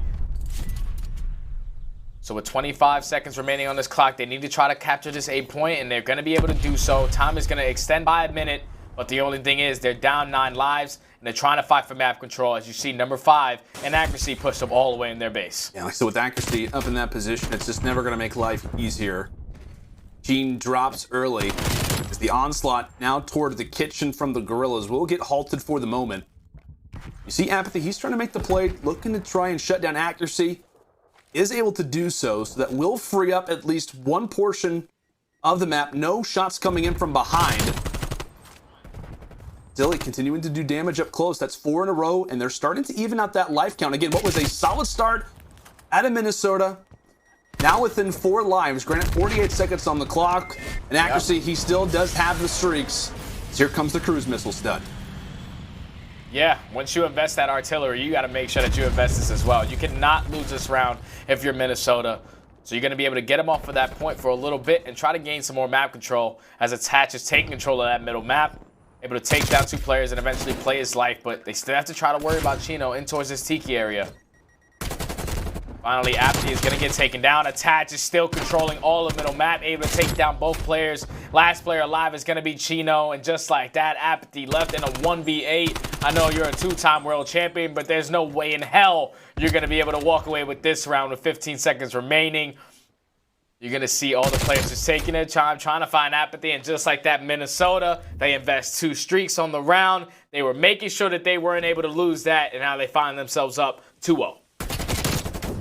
Sorry, aBeZy. What, a 1v8? It's never going to be easy, but like we said, man, just the way this round started off, just so clinical out of the Røkkr. And that's kind of been, you know, the major conversation for LAG is that, like, you know, whenever their strategies are working, they can be such a solid team, but whenever you have a roster on the other side, right, when the opposition is just going off, they have playmakers who can just put up numbers, they just struggle. And you see it exactly right there. I know it got a little bit close toward the end, but I think for the most part, it was Minnesota in control. About 95% of that round.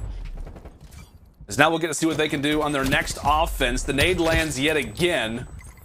But 2 for 1 in terms of nades. That one probably for Minnesota. The one lost hurts the most. But how about the long-range shots that is Standy? They're clearing out mid-map.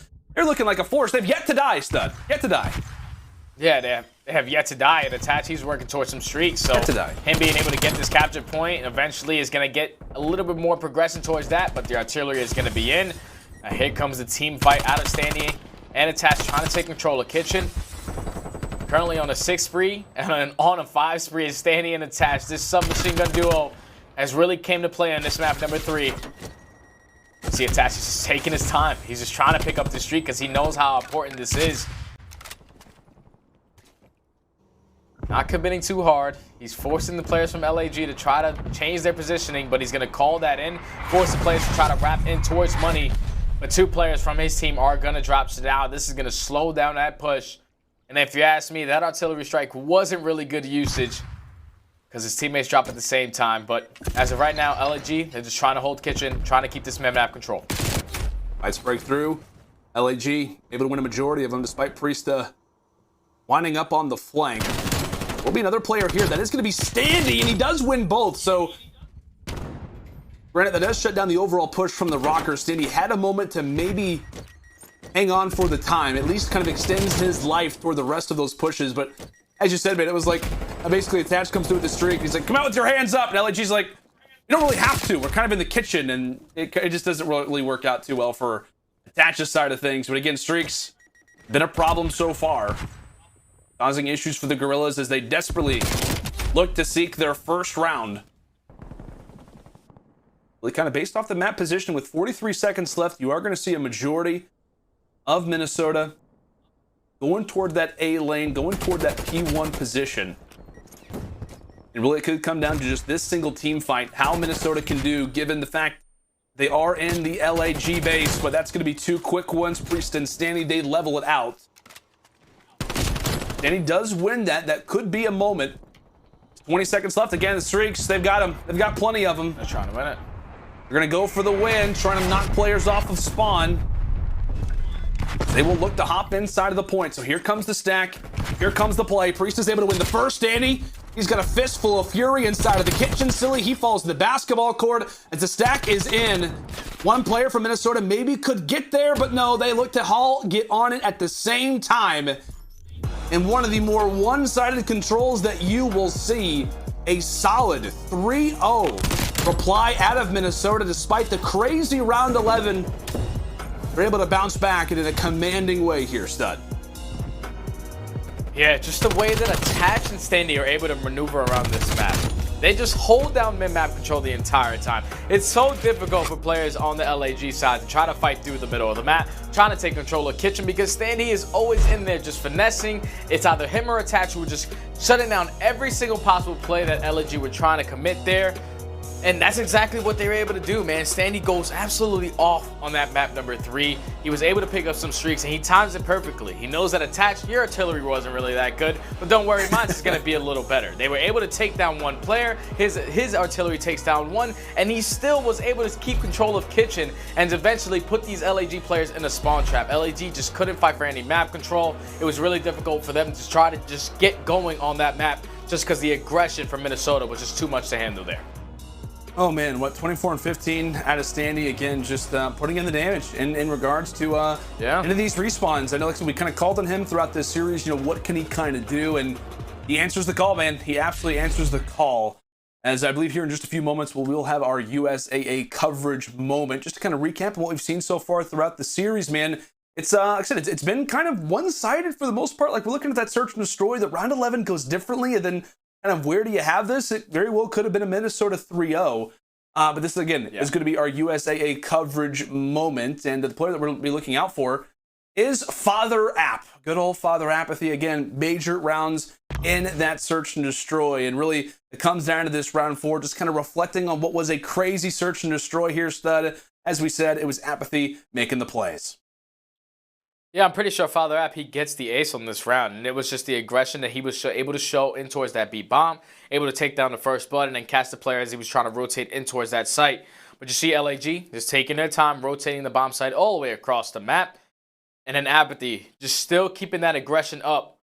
With this SMG, his teammate was able to get taken down there, but he just immediately goes for the trade, able to take down Priestahh. Turns into a 3v1 situation. They gain the information where Standy is towards the middle of the map. aBeZy with some great shots once again to give him the ace on the round. Champathy, Father aBeZy, Papa aBeZy. The guy was on point in that play. He was indeed, and I know that search and destroy is somewhat of a distant memory now, but they're going to need App and the team to perform. When it comes down to this next hard point, is the series done here, or can LAG send us to another Game 5? Make sure to stay with us as this is Checkmate Hardpoint when we come back after the break. Acting up, acting that way out of pocket. For the grind, for the hustle, I can't knock it. Do what it take, do what you do, you could try. Yeah. I've been up, I've been stuck up in the sky. Yeah. Know me at the top, I can't lie. Haters watch it, throw the piece, tell them bye, bye, bye, bye. I got things to do, I got bands to get. Competition up in smoke, ooh, cannabis. Ask me why I'm a top 10 candidate. I'm so fly, I'm so clean, ooh, and I'm rich. They can't stop it, they can't stop the kid. They can't stop it, they can't stop the kid. Check the scoreboard, I'm running up stats. Numbers don't lie, that's facts. They can't stop it, they can't stop the kid. They can't stop it, they can't stop the kid. Check the numbers, I'm running it up. I got penny bands, I'm thumbing it, yeah. Tell them move. Get up out the way. It's ludicrous, yeah, how much I'm getting paid. 2, 4, 5, 7, 8, 10K. No mob ties for the player being made. Now how you spoke to your girl, better check her phone. And do you know what she doing when you not at home? And when she tell you she alone, but she not alone. She got a lot of options, eeny, miny, mo. She gon' do what she want, ain't no stopping it all. Pour the liquor in the cup, yeah, I'm topping it all. I might take your girl, take a trip to the mall. Put the shelf in the bag, yeah, cause I'm copping it all. I'm saying.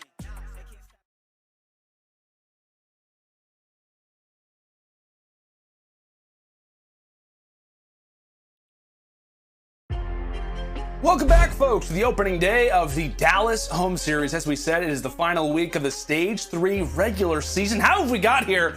I have no idea. But like we said, Minnesota Røkkr versus LAG, aka the LA Guerrillas. Speaking of how we got here, we'll take a look at exactly how the maps and modes have played out up until this point. I mean, what's the Apocalypse Hardpoint pretty well controlled out of Minnesota. We have the crazy round 11 search and destroy, the team nade, and then Minnesota gets themselves a nice nade, but LAG, the nice place from Cheen, as they were able to claim it. And then on that raid control, I wanted to ask you, like, how are we going to see Minnesota kind of adapt, given that they come out strong, but it really has been solid respawns all the way throughout so far from Minnesota, as they look to make it a clean 3 for 3.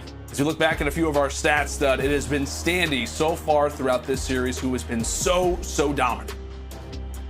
Yeah, man, he's really just been dominant in every single respawn so far. That control, he was holding down Kitchen. In the very first map, keeping up the aggression, hitting the late flanks on a map like Apocalypse, where the submachine gun, those close engagements can really win you that map. And he was just winning a majority of those. And now you're going into a map like Checkmate, which is not really too strong for both of these teams. You're going to have LAG on one side who are 1-4, Minnesota who are 2-4.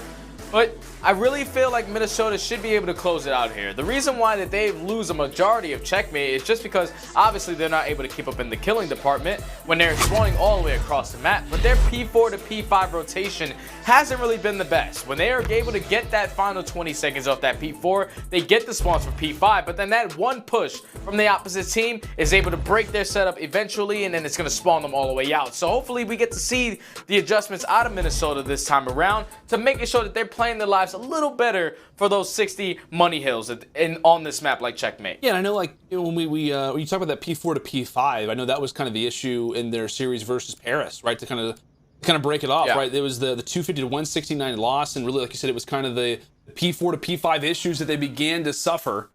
Again, maybe not the greatest moment recently for Minnesota, but again, it's a much different team on the other side for LAG, as the Guerrillas will possess the favorable spawns coming in toward P2. Keeping in mind, this is the first time that Guerrillas have played Checkmate Hardpoint with Cheen in the lineup.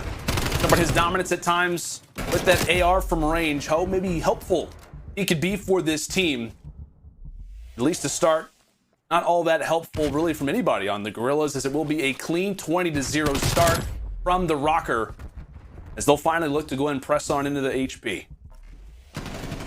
But the good thing is that LAG were able to get 3 kills right there. So that's going to force all the players from Minnesota to continue to spawn out towards wood. Now, the time is still going in favor of Røkkr. You don't get a single second off of this P1 hardpoint if you're the Guerrillas. So now you need to have a response right here on this P2. But as I say that, number 2, an assault is going to spawn all the way out. The pressure from Minnesota is in as they're pushing through back loop. Priestahh is going to be able to take down 1, take down the second, and the pitch is going to come through the front just like that. Minnesota able to flip the spawns on their head. Yeah, great start out of the boys from Røkkr. Again, they go 44-0 to break this one off. Now coming into P2, a much-needed lifeline for LAG, but can they hold back on? Again, some cross spawns happening. LAG looking to be in a much better spot as they are able to handle Standy, the last player on the flank. So, again, kind of like that apocalypse to start off. Like it was a matter of one team holding the spawns, the other loses it, but that team who did lose the spawns, they were able to grab it in the end. And thankfully for LAG, they're getting some much-needed seconds because we talked about it, man. Like, you lose a control like that. I mean, you're kind of not really having a ton of momentum coming into this hard point, and then you were to go down, what? It could have been like 60 to 70 to like 3. Like, it could have been like 75 points to 0. Like, who really knows? Yeah. A much-needed hill there out of the boys from Guerrillas. Yep, now they're able to stay in this game now. So you're going to see Minnesota with the early rotation towards that P3. They should be able to start off with initial time, but Assault, he's taking control of that street, so they should be able to try to flip this if they want to. Standy, he's still trying to stay alive. He's trying to be a menace on the map. There's no time is going in favor of both teams, but Standy, he's just choosing his time of attack. Fortunately, he's going to get dropped by Chino there. That's going to be 3 players down now for Minnesota, so now they're all going to be spawning out towards that back P4. Another kill is going to go in favor for Silly.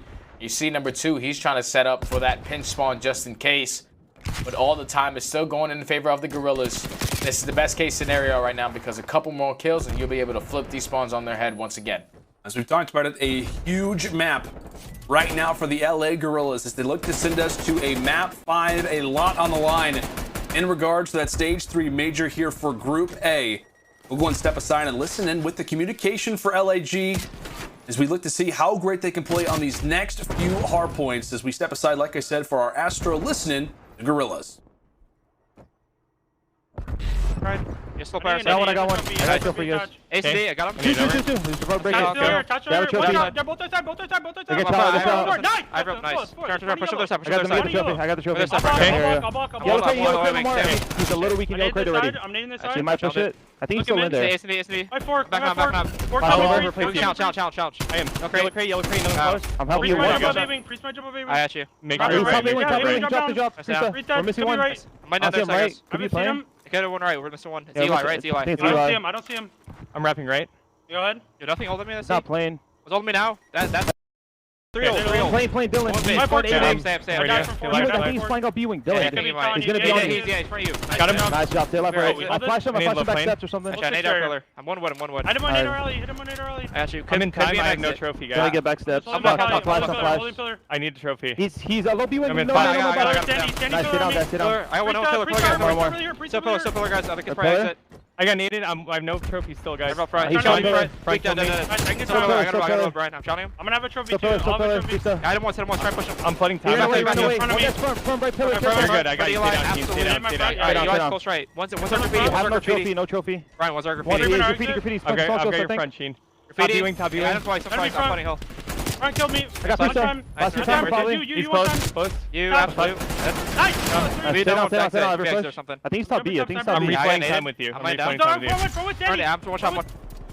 LAG looking to hold on toward this P5. I gotta say that I love the comms, especially from Cheen. You know, granted, not having the greatest game at 6-14, but every time that somebody goes on a spree, it's like 1 to 2 kills in a row. You just hear with the call of like, nice, let's keep it going. Love to see that from Money Cheen. Yeah, and that's the thing about Chino. It's just like he's always going to be that guy. Even if he's not having the best of games, in those situations where your teammates might need a little bit of a battery in their back, he's going to be able to provide it with that energy that he's able to give. And just like that, they were able to bounce back off of that P4, P5 hardpoint with some great time and a great hold. Now they're only up 40 points. They don't have the spawns for that P2, but they are gaining all this time in P1. You know the way that Minnesota has to play this. They have to make sure they do not let these spawns flip. With Assault getting that kill, eventually attach and accuracy, getting 2 of their own. The contest is going to come in once again. But Minnesota, they have to be thinking about that bigger picture. You have to make sure you keep these spawns for that P2, and you need to get a full 60 to get back into this one. Yeah, and as you called it, my friend, like P4 to P5, granted they don't have spawns for it, but it's really not able to make too much of a dent. I don't know the exact run right now. I'll leave it up to our stats wizards, but you know what? It's going to be like a good 40 to 50 point surge right now for the Guerrillas. No pun intended, is now really with players spawning out from every which angle. Both lanes being impacted by the brawl. Now toward P2. Standy really the last player alive. He gets dropped. So that's going to be a 3-to-1 split. Accuracy falls to the middle side of the map, and that will be spawn secured. Now for the Guerrillas. Minnesota on the other side of the map. A situation where we said, hey, this could be Minnesota's opportunity to bring the game back. Chaos begins to ensue. A code red indeed. With 35 valuable points left on the board. We'll see if Minnesota can contend for any of them. Right now, LAG, they're just on point. With 30 seconds remaining on this, they already broke that 200-point mark. Minnesota, they need to try to break in, and you see Standy just flying through the front, trying to make anything happen. 4 players are eventually going to drop.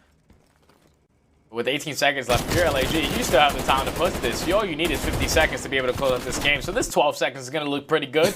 Pretty good junk time right here to try to close this out.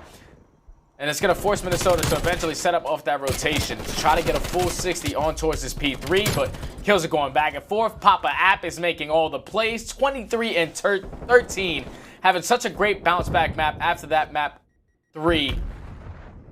Dud, He's just playing his life towards that top Is it lane. Chapathy yet? Is it Chapathy? Yeah, I think he's been arisen. Oh, I think he's awoken now. After going into that map number 3, he's probably like, okay, no way, it's our best map, and you just see it. He's currently on a 5-3, eventually going to get dropped, but LAG, they are playing correctly on their hardpoint, and this might be the first time that we get to see a second win on a hardpoint game for LAG. That's going to be another 3, make it 4 down. All the players from Minnesota spawning out towards backwood. They cannot catch their breath as Guerrillas are just keeping that pressure on. Oh my goodness. This series has treated us with so many amazing moments. And what a dominant game so far from LAG. I know there's still 6 seconds left. Like, you very well may see Minnesota, like, you know, going on a little bit of a spree, maybe grab some points. But like we said, with 5 only needed left, there is no doubt this one should go the way of Guerrillas. I may come back to eat my words, but at least I like my chances for the moment. Again, Apathy 28 and 15. Just continuing to be involved in the fights, man. Continuing to be involved in the fights. He has just been meeting players in stride. He shuts down Standy, gets away with his life. 3 challenges onto attach. Oh my goodness, Guerrillas. Put them out of their misery. 2 more points, and this one will send us to a game 5, 1 point away. As Minnesota literally hanging on by a string. And we'll have spawn advantage. With player 2 now kind of toward the back end. This could be a cover play out of Assault. Do they read him? It looks as if they will be able to handle business from the back. Looking good toward the front, but can they get the rotations? And LAG, they get in, they hop inside of the hill. 1 more point needed, and a commanding victory. In back-to-back respawns, it was a 3-0 on the control, and what a 100-point hardpoint victory now from the Guerrillas. What a series so far, stud. Man, and we got a crazy game 5. It's insane, man. That's exactly what you want out of both of these 2 teams, is to make sure they show their strong suits in their specific game mode. It all started in that first hard point. You saw Minnesota, they were able to take in the S&D, LAG, in such a nail-biter, able to tie the series up. Fortunately, they lose that control, but that's such an answer on that map number 4 to force it to that map number 5. I'm going to put all the momentum in their favor because the way that Father Rap is playing right now, the guy's on point. We have awoken the beast, and I can't wait for this map number 5, man. It was just great plays from LAG from that very first rotation of P4 all the way to the second rotation of P2. They basically got every single second there, and that's why the lead was so big in the very beginning of that game. You see the score gets a little bit more closer towards the very end, but LAG, they were just in full control from start to finish. Yeah, just, you know, without a doubt, the outlier, like you look at players, like no one really having a great game just outside of Apathy, right? The 31 and 16 clearly sticks off the page as we've labeled him a multitude of different things, but it is Chapathy who is showing up so far. I don't know if that one's going to stick too well, but only that it's going to stick is that it's going to be a phenomenal Game 5. Make sure to stay with us, folks, as it will be a Game 5 on Miami. So much on the line. Every map matters, and this will be the most important, arguably, of the stage so far for both of our teams. Make sure to stay with us, as we'll be back with Game 5 after this break.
Oh baby, welcome back to the Call of Duty League as we are rounding out our first match of the day for our day one of the Dallas home series. Minnesota Røkkr and LAG. It's going the distance. If you just join us, well, what a treat that you have on your plate right now. Like we said, it is a Game 5 on Miami. Search and Destroy up next. Dud, how do we get here? Man, it's been a crazy series, to say the least. That very first hard point, you see Minnesota, they were able to take it. That second S&D, all the way to around 11. Crazy 2v3 to close it out of Chino and Assault to tie it up there. And then the raid control, Attach, and Standy just took over. And then that checkmate hard point, Papa Apathy really came out to play. And then now we're all the way at this game number 5, man. This is going to be such an insane number 5 for both of these teams. It is, man. We talk about Røkkr, we talk about just overall performance. Search and Destroy at times has kind of been the lifeblood for LAG, probably more as of late, without a doubt. But we're kind of revisiting our stats from that game 2. It was Chino, man. Big money Chino. Yeah. 14 and 7 in that game. And not only was it just him picking up big kills, it was him picking up the most important kills toward the end. As you said, as you broke it down for our U.S. Army tactical play, it was that round 11 of that game 2, right, where he's able to kind of shoulder. He and Assault work so well together, and he kind of sets him up for like a nice little alley-oop toward the end, right? He's able to weaken the player on the bomb, and then Assault really just comes in there, knows he's weak, takes him down with the Decemate. A major moment in this series for the Guerrillas, without a doubt, my friend. But like I said, man, Game 5, I just feel like it's different, right? When you have a Game 5 Search and Destroy versus a Game 2 Search and Destroy, it is a much different, kind of moment for both of these teams. I know historically you would say, oh, without a doubt, Guerrillas, they look much more sound in the Search and Destroys, but in a Game 5 environment, I think that you just kind of throw all bets out the window and you just hope that we have another banger. And I feel like, without a doubt, man, that's what we got on our hands for this Miami. I do want to ask you, though, we talk about players to look out for. You were kind of talking to me quickly in the break, just a few players who you want to see kind of perform, right, kind of play well Who are those players for either side for both Minnesota and LAG that need to have a solid performance if they want to close out this map 5? Well, for Minnesota, right off the rip, it has to be accuracy. He's going to be that player that's going to be the island player at the opposite bomb site. So his life is going to be so valuable because we know the way that LAG like to play this map. They like to rotate the bombs and work their offensive rounds pretty slowly. So his life is really important since he's going to be by himself. And on the opposite side, I'm looking at aBeZy. His performance right there in that map number 4 is really going to set the tone for this map number 5. He was winning a majority of his gunfights, so you can just tell he's really confident right now in his aim and his gun skill. So he's going to be really aggressive towards that purple. And I feel like the very early rounds of this game is going to really set the tone for how this map is going to go. Whoever's going to be able to take control of that purple off the initial map is going to force players to really stack towards B and might give the opening at that A site. So it's going to be a great map 5, to say the least. It is, man. It's going to be a phenomenal map 5, folks. Don't worry, we set the stage pretty well for you. But like we said, we're going to head ourselves to a quick little commercial break. Make sure to stay with us. Get the popcorn. Get everything ready. This map 5 is set to be fire. We'll be back.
God, your camera's delayed. We do the right work together and have some good comms. Have some good gums. Have some That's music to my ears. Game is starting. Game is starting. Right on. Let's do it, boys. Let's go. Yes, sir. Yep. Toby actually owns a 32th of Denmark. 32? 32, Yeah. 32, huh? There's no way you said that. You made that up on the spot. What fruit gives you the most energy? Blueberries, right?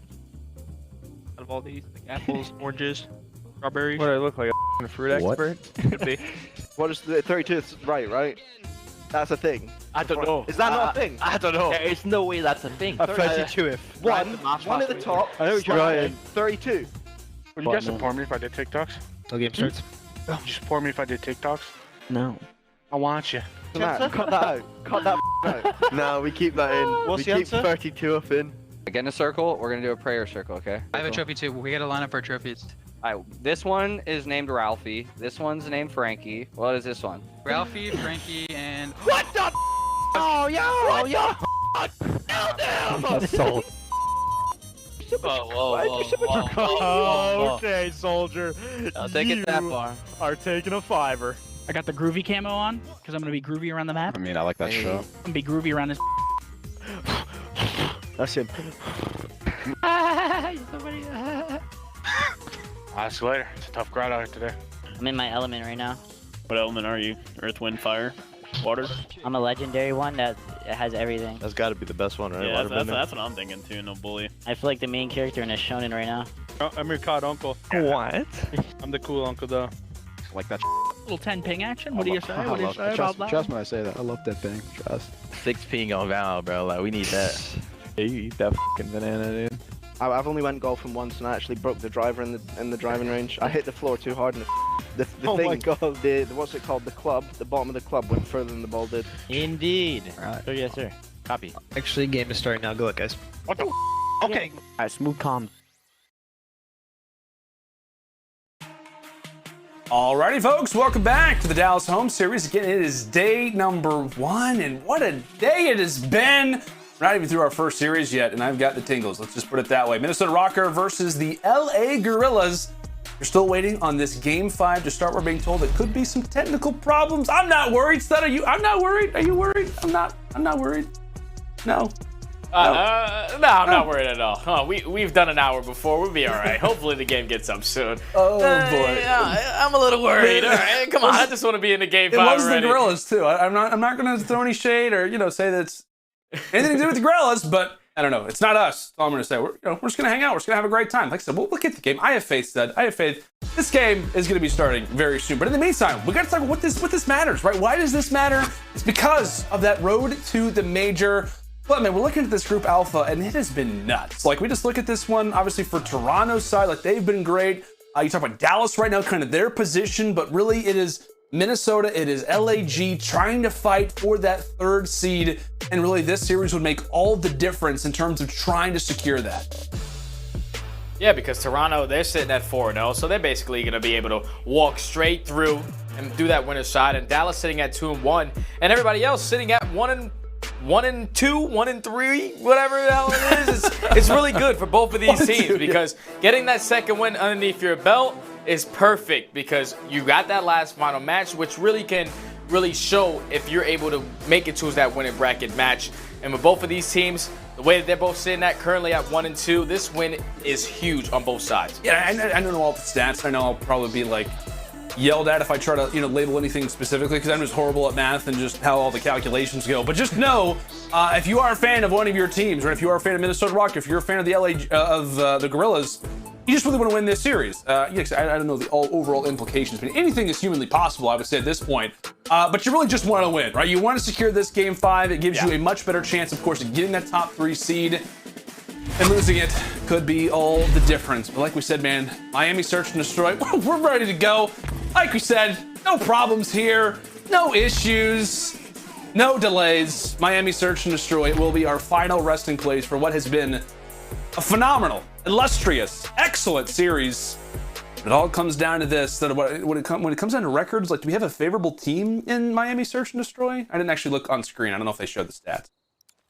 Well, LAG, they're currently sitting at 4-2, and then on the opposite side, Minnesota, who are 3-3. Okay.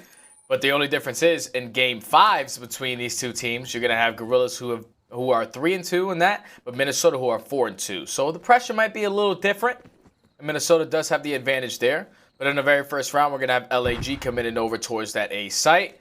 This time, we thought it was going to be aBeZy by himself. I mean, the island player, but Priestahh, he's going to decide to go out there and get the first blood onto aBeZy, which is going to be the bomb down. He's going to be able to spot Cellium as well. So that's already turning into a 4v2 situation in favor of the Røkkr. All right, well, Minnesota, specifically Priestahh, be a little bit angry after that last hard point. Thought they should have got it done there.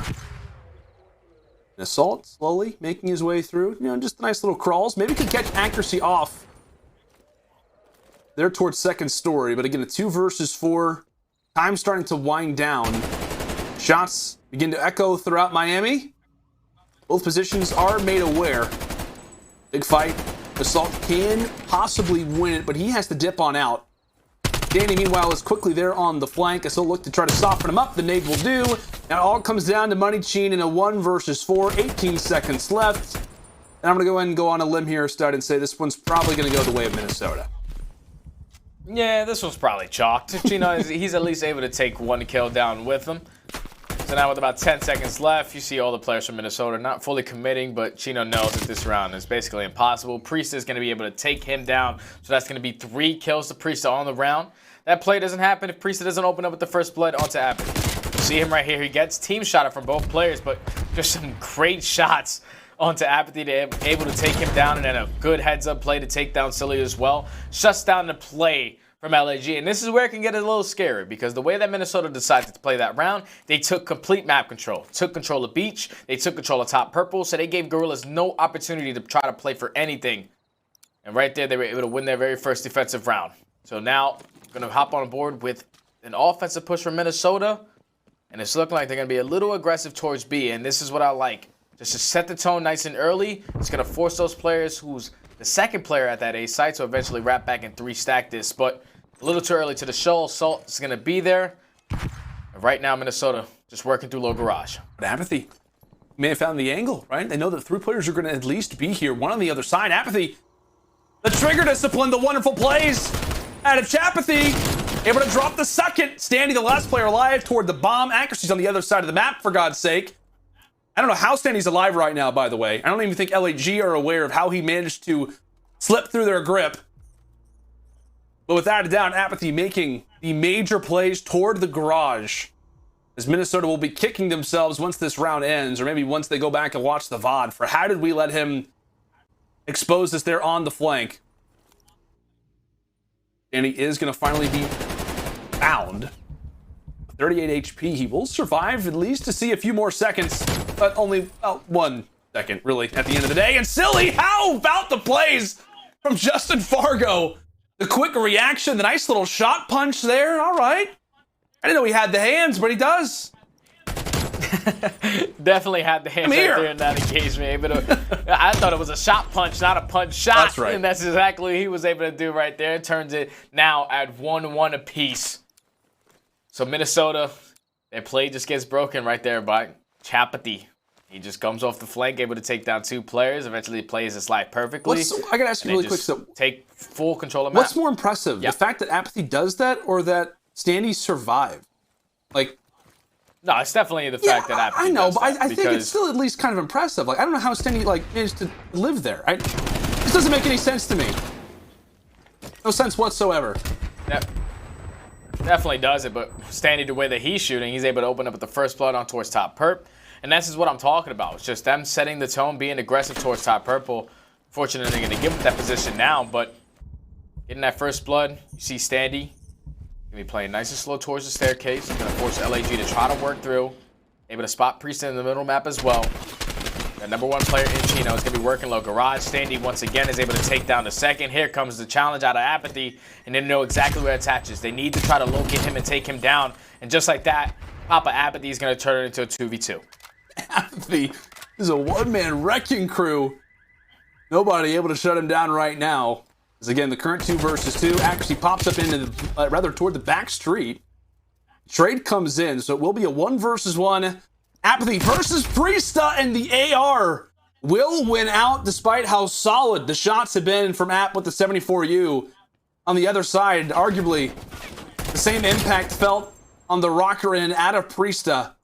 Puts in the final 2 and secures a huge 1v1 there versus App. Yeah, that was a big round right there to make sure you secured that defensive round, because it was a 2v4 situation. Standy ended up getting the first 2 kills before anyone dropped. Then it turned into a 2v2 immediately, then it turned into a 2v1. And the fact that he was able to walk away with that round still should have went in favor of the Røkkr, but now you find themselves up 2-1. Now LAG going into another defensive hold. The Røkkr looking like they're going to commit towards the same site. Priestahh in the chat's trying to work through the middle of the map. Trying to eliminate that player that's going to be able to cross through beachside, but Chino is able to get to this position. So now that's going to slow down that push. And this is one thing that they did a great job versus Paris, was just taking down Aqua every single time. So it forced the players on that B side to rotate. But you see the positioning out of Cheen, they know that. So now it's going to leave that opening for aBeZy. He's going to be going all the way through low wrenches, and he's able to get the first blood. Again, Minnesota really just kind of being caught out. Like, in terms of these rotations, in terms of them just not really being aware of kind of the crafty play, the methodical play out of the opposite side. Thankfully for Priestahh, he is able to drop Cheen, so at least that beachside player will be shut down. With this bomb being dropped where it is going to leave for what could be a very surprising finish. Again, the 2 versus 3 right now favoring LAG. And Accuracy get the angle. Does toss out some utility. Meanwhile, on the other side, it's aBeZy who does get dropped. So the quick 2v1 fight that will allow for the bomb to get planted. Salt and Silly left up as they look to go with the challenge. Assault, he doesn't know where to look. He and Silly, Accuracy is able to escape for the moment. Now it all comes down to Priestahh. Priestahh with the shots. Can he stay alive for the second? Trying to throw the shoulder toward the side, but it will be Assault who's able to secure it. It looked good for LAG, and granted, while they do close it out, a little bit too close for comfort. Regardless, Guerrillas, they level us up at 2 apiece. Man, every single round has just been down to the wire, man. Like, right there was a 3v2 situation. aBeZy, unfortunately, he wasn't able to complete the kill on the accuracy, and eventually gets him traded. So it turns into a 2v2, but the patience right there out of Assault to not completely slide out. Just wait for that bomb to be planted. They know that they had the pinch coming in. They eliminate the one player. Some great shots from his teammate to get Priestahh into a one-shot opportunity where Assault just only has to hit him with one bullet to eventually close that out. So now we're tied at 2-2. And so far, the way that Minnesota have liked to play this, you know, you're going to continuously send Priestahh over towards that beach side. The Guerrillas, they're trying to work over there. They have to try to eliminate him, but some early shots are going to come in. They're able to watch him as he crosses. And number 4, he's going to put himself in the position to try to take him down, but Priestahh, he's going to get called out. He's going to back up this time, and he doesn't have that bolt control this time around to have full beach setup. You just see Assault, right? Kind of playing up close toward B. You will see that player kind of look toward middle, just trying to catch an angle. But again, he just continues to go prone, to find himself in a nice spot. And he could very easily find a number of different players off of rotation, kind of somewhat of an unorthodox angle. Meanwhile, his position is going to be known. Tries to tag up Priestahh. Can anybody get here for the challenge in time? aBeZy looks to. He quickly expires. There goes Assault as well. And on the offense, the attack being made toward this beach side. It looks as if it's going to be a no-go, but the nice shot from Sheen at least makes their chances somewhat easier. Silly does get the angle, so they know that they've at least got a favorable fight, maybe an even one. There's a rotation now in from Priestahh. Sheen still looking to find the angles toward mid, and he does. Priestahh able to make it a 1 versus 2. Sheen, last player alive, and it will be Priestahh again. Constantly having his signature on all of these rounds, all of these round victories for the Røkkr. Puts in the damage here yet again. Man, Priestahh's having himself a map. He's just opening up with another kill. Round by round, the guy is almost at double digits already. He's really taking over for his team. That's going to be 3 on the round, so he's already at 10. All of his teammates not really having a good map besides Standy, who's sitting at even. But they're up 3-2. It's not about how you start, it's about how you finish. The guy has really been putting the team on his back, but now he needs his teammates to help him close this one out. So it's going to be a little aggressive push towards that B site. This time he's able to spot and give that information to his teammates, and no one is aggressive towards top purple. But accuracy is going to get dropped by Assault with some great shots with that Craig. So now they do have the man advantage in favor of LAG.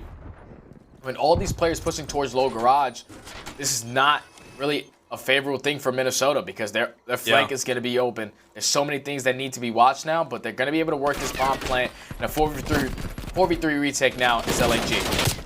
When we talk about this LAG team, right, they like to kind of sink their teeth into these defensive rounds. So you give them the first blood, and that just allows for them to be even more comfortable in what is already a very well-defined play style. As Sheen making his way on the flank, Priestahh puts in some nice shots toward app, but he nearly gets evaporated.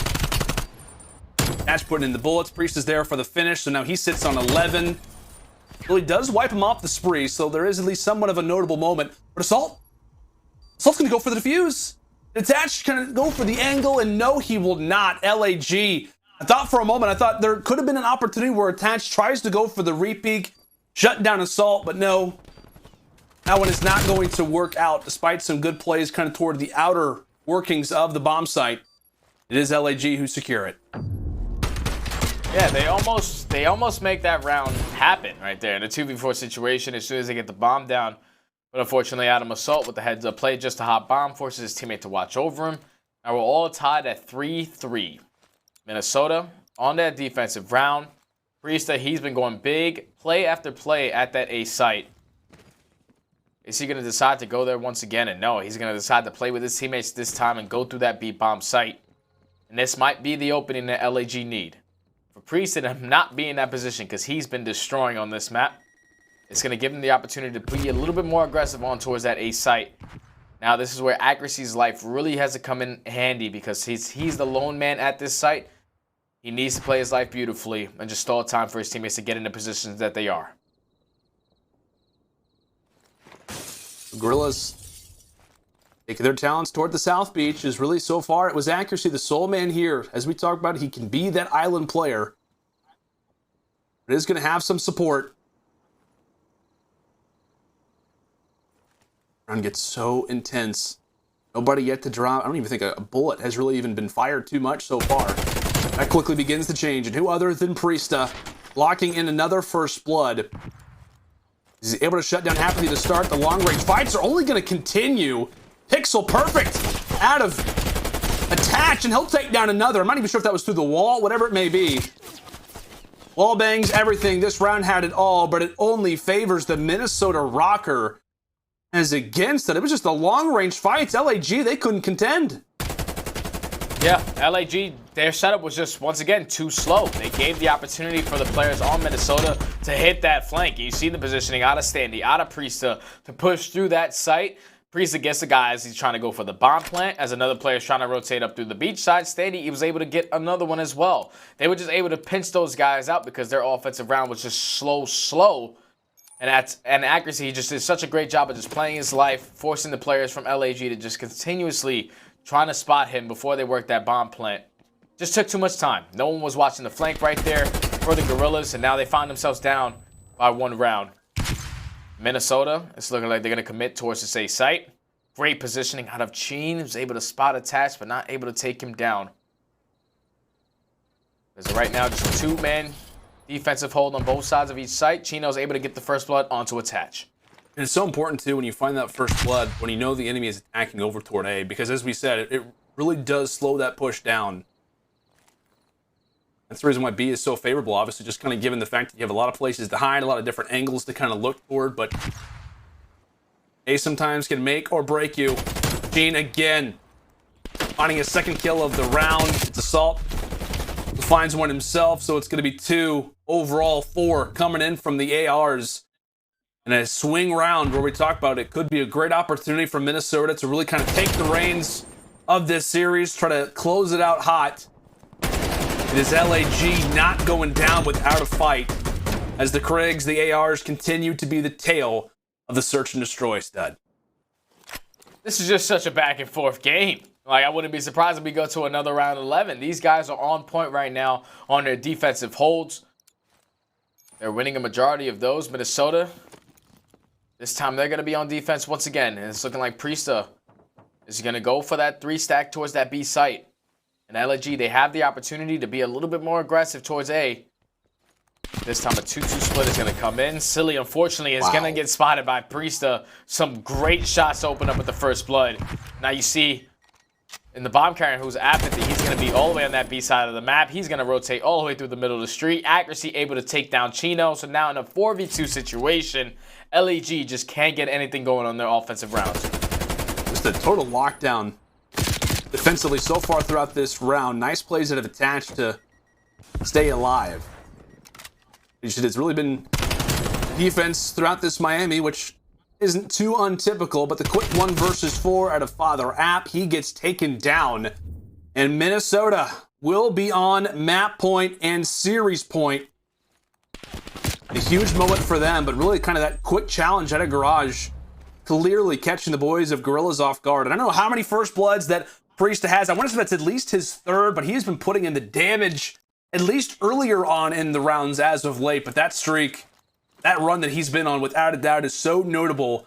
Sitting at 14-4 at what could be the closing round here for Røkkr. And I love this push out of Røkkr. You're going to have 3 players pushing towards that low garage once again. And number 5, which is accuracy, going to go towards that top balcony. This time, you cannot give up your life to Assault that easy. You need to make sure you're watching these players as they try to wrap back. And Assault, unfortunately, he's going to give up his positioning right there. But accuracy is just doing such a great job of just crouching up and down, making sure his life isn't in jeopardy. But number 3 and number 4 are going to have their hands full, as already Minnesota are going to be on this site. Standy is working towards that bomb plant. A couple shots coming in from Silly to try to take him down. But just like that, it's going to be a 44 retake. Assault is able to take him down, but Priestahh answers now in the 3v3. Oh, what is Assault? Assault finds a nice pick on to attach. The 3 versus 2. Priestahh holding one angle. Accuracy still looking to try to get in the fight as quickly as he can. Priestahh has to keep visuals here as that's now going to be 16 kills for him. A 2 versus 2. Trying to hold down that site. As Sheen in the midst of a flank. Accuracy's also about to hop into this engagement as well. But who's going to get the timing? Accuracy wins the fight. Now it's all down to Sheen in a 1 versus 2. And it's Priestahh who locks it up and seals the deal. Stealing this series away from the Guerrillas. A series that had it all and then some, as Minnesota stay alive in the Game 5 thriller. Man, that was a crazy round. That Minnesota, they just come out on top there, but just such a big map right there from Young Priest. I'm pretty sure that's like 16 kills on the map. That was beautiful to see, like man. 17 or 18. LAG, that one kind of stings if you're LAG because it's a 4v4 retake. You get the first kill, gets traded, and you turn it into a 3v2 situation. And right there, Silly and Assault, they tried their best to work out on Priestahh on the outskirts, but Assault, he was able to drop. It turns to Silly just trying to play his life, trying to hit some great shots. But it just took so much time for Chino to eventually work that pinch. You set up accuracy, you set up Priestahh to turn it into a 2v1 situation. Priestahh was just in a great position every single round to pick up kills. He was making those mid-game adjustments and really carried his team through that map number 5. Great job overall from Minnesota to close out this series. And if you're LAG, this one's going to sting, man. Once again, another Game 5 loss in the books for you guys. It's not what you want to do. But good series nonetheless between these two teams. 17-4. 29, nearly 3K damage. 4 first bloods.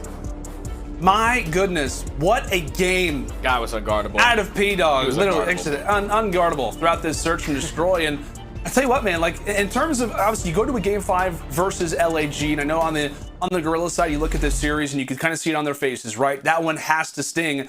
But I feel like for the Røkkr, like and obviously kind of excluding maybe that checkmate hardpoint, where they obviously kind of get dominated, the guys who you kind of expect to be the playmakers showed up, right? We talked about Standy. He was so good to kind of start off this series. Obviously, he has an overall great series throughout. The Priestahh kind of finalizes things in the search and destroy. Granted, it's not as much of a team effort as you would like, but we discussed it coming into this for Røkkr. We need to see some slang improvements. We need to see guys step up, and I think, based off of, just different moments kind of throughout this, it was Standy who led us to the Game 5, but it was Priestahh who sealed the deal. So big moments here all the way throughout the series, but just commendable effort out of LAG. Overall victory here out of the Røkkr. But we got to revisit this search and destroy stud with our scuff play of the game. It is this round 11. Yeah, so right here in this round 11, with a minute left on the clock, you see that Minnesota, they were able to get on towards that bomb site. Now it turns into a 4v4 retake for the Guerrillas, but you see the positioning out of Priestahh. He's able to just put himself in a position to immediately get this trade as soon as his teammate drops. So now it turns into a 3v2. I really don't know what Attach was doing there, if he saw someone towards the bottom of purple steps, but now it's a 3v2 situation.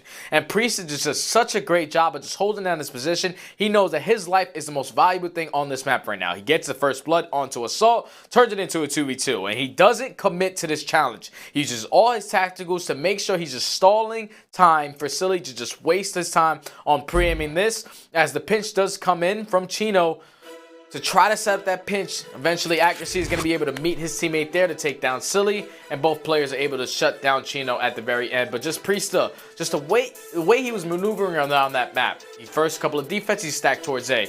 The second rotation of defenses, he goes towards that B bomb, hits a late flank. The guy was just all over the map. 17-4. Got to take your hat off to him. You have to indeed, my friend. So we take a look at the stage 3 road to the major for the Røkkr. Obviously, it's been back and forth, right? They sit at 2-2 now. Obviously, a huge win here versus LAG. They still have the Dallas Empire left to face off against. Obviously, that one's going to be going down here in just a few days. But listen, for the Røkkr, still hope's alive. They're feeling good after that series victory. We're down the other side here for LAG. They start off the stage hot, right, with Chino. They get the nice 3-0 bop versus the Legion. But ever since then, it has been rough, right? They get the 3-0 versus Ultra. We argue that one, they probably should have at least claimed the first 2 maps. So that one very well could have been sent to a Game 5. That one very well could have been a victory for them, all things considered. They lose the Game 5 versus Dallas, and then they lose the Game 5 here versus the Røkkr. It's hard, man. We talk about so many talented teams, so many stacked rosters right now. LAG just not able to get it going in their last 3. Yeah, they're just not, and I feel like a majority of it just focus on that hard point, just the respawns in general for this team. Like, they were finally able to get their second win on one map of hardpoint, which is Checkmate. Now they finally have 2 wins, but just overall, their hardpoint game is not strong. And a lot of these series are going to a game 5. If you can just clean up that hardpoint game a little better, you'll be able to fight a lot longer in these series and potentially close them out at the end. Now, I want to ask you, kind of setting up that major talk, because this is what it's all about, right? We talked about the Stage 3 major, what that means, how everybody's kind of fighting for this right now. I want to ask you, like, in terms of the way that both these teams looked, and I think arguably if LAG is able to kind of clean up things as time goes on, kind of coming into that major, what do you see as more dangerous right now? Now, I know that Minnesota obviously gets the victory here, but we talk about just the way the maps play out, maybe vetoes from time to time. Who do you think is the more dangerous team?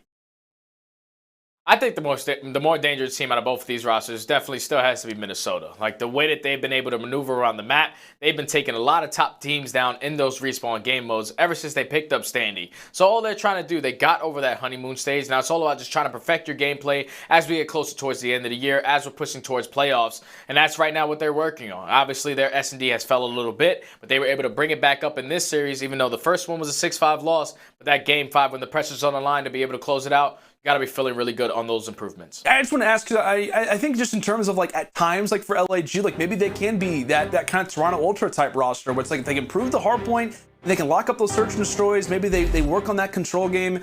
It could be something, but I totally agree with you. Røkkr right now just looking to be a much more dangerous team. But hey, let's go and take a look at our Astral Social soundboard to see how the socials are reacting to that game. I think it was a tweet basically highlighting Priestahh saying, that's insane from Priestahh there, 4 more kills than his 3 teammates combined. Unbelievably impressive, Paul. Great tweet, great numbers, great stats all around, and a solid win in the end here from the boys of the Minnesota Røkkr. But folks, like we said, we've still got another game to come up, but when we come back after this quick little break, it is Lottie standing by with the stand man, Standy, and the boys that get the job done. Like I said, it's Lottie and Standy when we come back after the break.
The Call of Duty League is brought to you by GameFuel.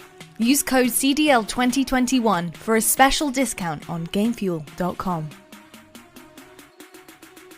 Tournament audio and team listenings are powered by Astro Gaming, the official headset and mix amp of the Call of Duty League.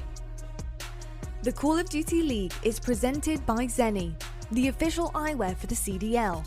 Armor your eyes with Seany Blocks blue light protection glasses by visiting seany.com/gaming.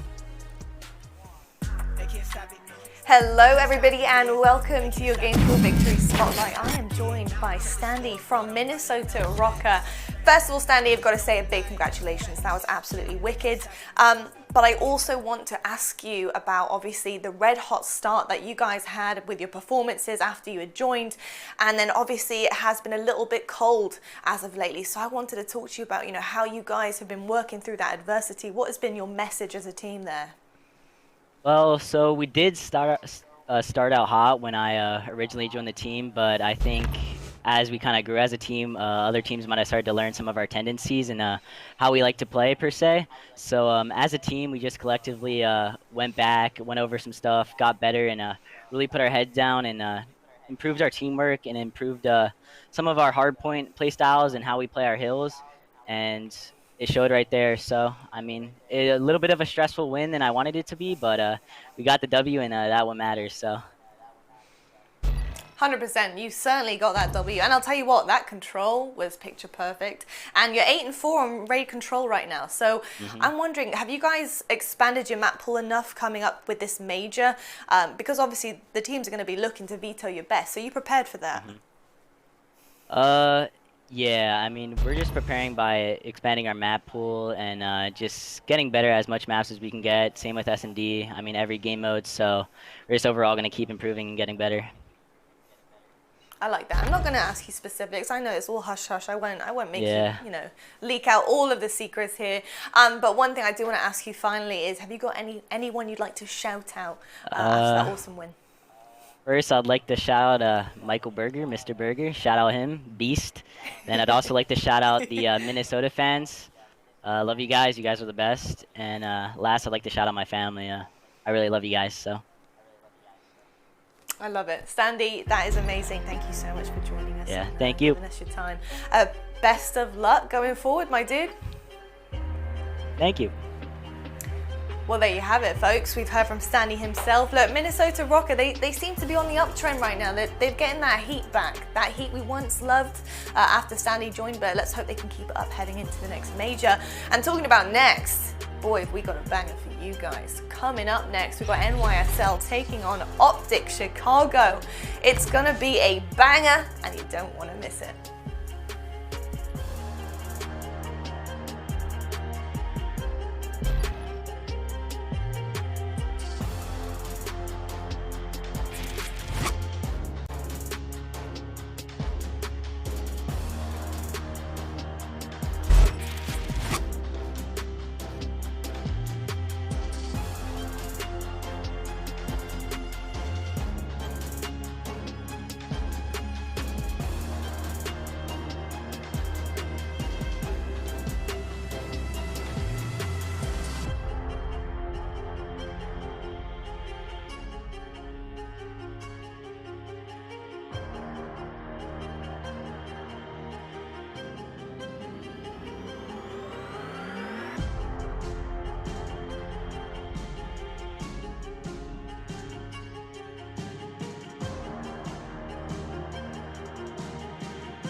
This could be it. Thieves can lock it down here. From Kenny's POV we go. What a monster he has been. One, give him a second. There's a third. His teammates look to pick that up. Just a couple more ticks and that'll be it. Thieves, they are the real deal. Let's go, baby. Oh my God, baby. Good Oh my God. 32 and 30. baby. That's can't kill me. Oh, Can't kill me.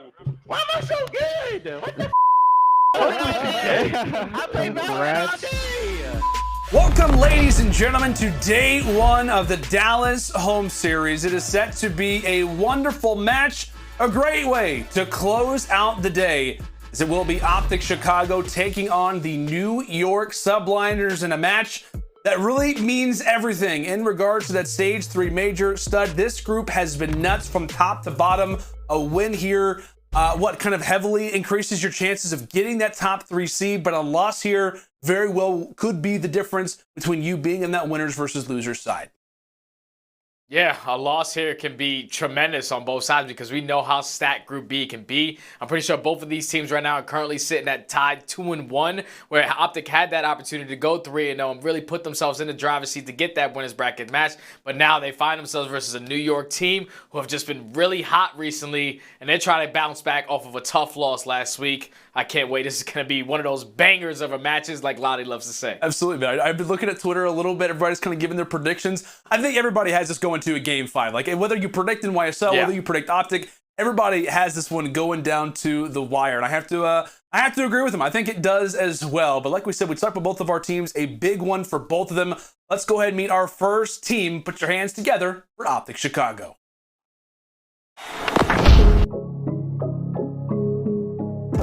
Mighty Crimsix going normal, looking fantastic. Envoy slaying his way through Scump from up high, the king. I'm out here doing what they thinking is irrational. Really starting to run that score up. I'm gonna make it back, I'm gonna make it back, yeah. Ladies and gentlemen, OpTic gave it a back. Chicago are a force to be reckoned with. And there's a look at OpTic Chicago. What study coming into this match? They are off the loss versus the LA Thieves. They lose that one in a 3-1. Kind of major talking points. The fact that they lose all the respawns. And what? Do you think that we will see that Milano and FFAR be brought back out again? Well, we better not. That's what I'm telling you now. We better not see no Milano or some FFAR. Like I said, the top 2 dogs ain't using it. There's no reason why you guys should. You probably enjoyed a little bit of some league play here and there, but the OpTic Chicago that we were expecting to see last week wasn't there. Losing 3 respawns, especially the way that they did, was not fun to watch. On a map like Apocalypse, where they got blown out by 100 points, you had 3 players who were sitting underneath a 1.0 KD. The only one above that was Dashy. It needs to be a complete team effort today versus a team like NYSL, who are really good just in respawns alone. Yeah, that's without a doubt. I mean, we talked about New York, how great that they have been in those respawns, specifically the hard points. Like, they're undefeated right now in the HPs with HyDra on the team, but this is going to be his 4th series in the lineup. A lot to be excited about when it comes down to this other team. Let's go ahead and meet him, NYSL. What a kill that was. I'll see you in league play later, boys and girls. Clayster, though, has a couple players in front. He gets the 2-piece, gets the 3rd.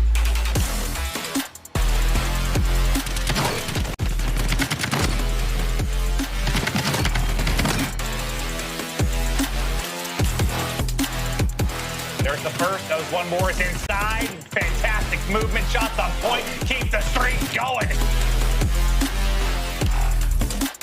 It was a matter of moments before we saw this map potentially wide open.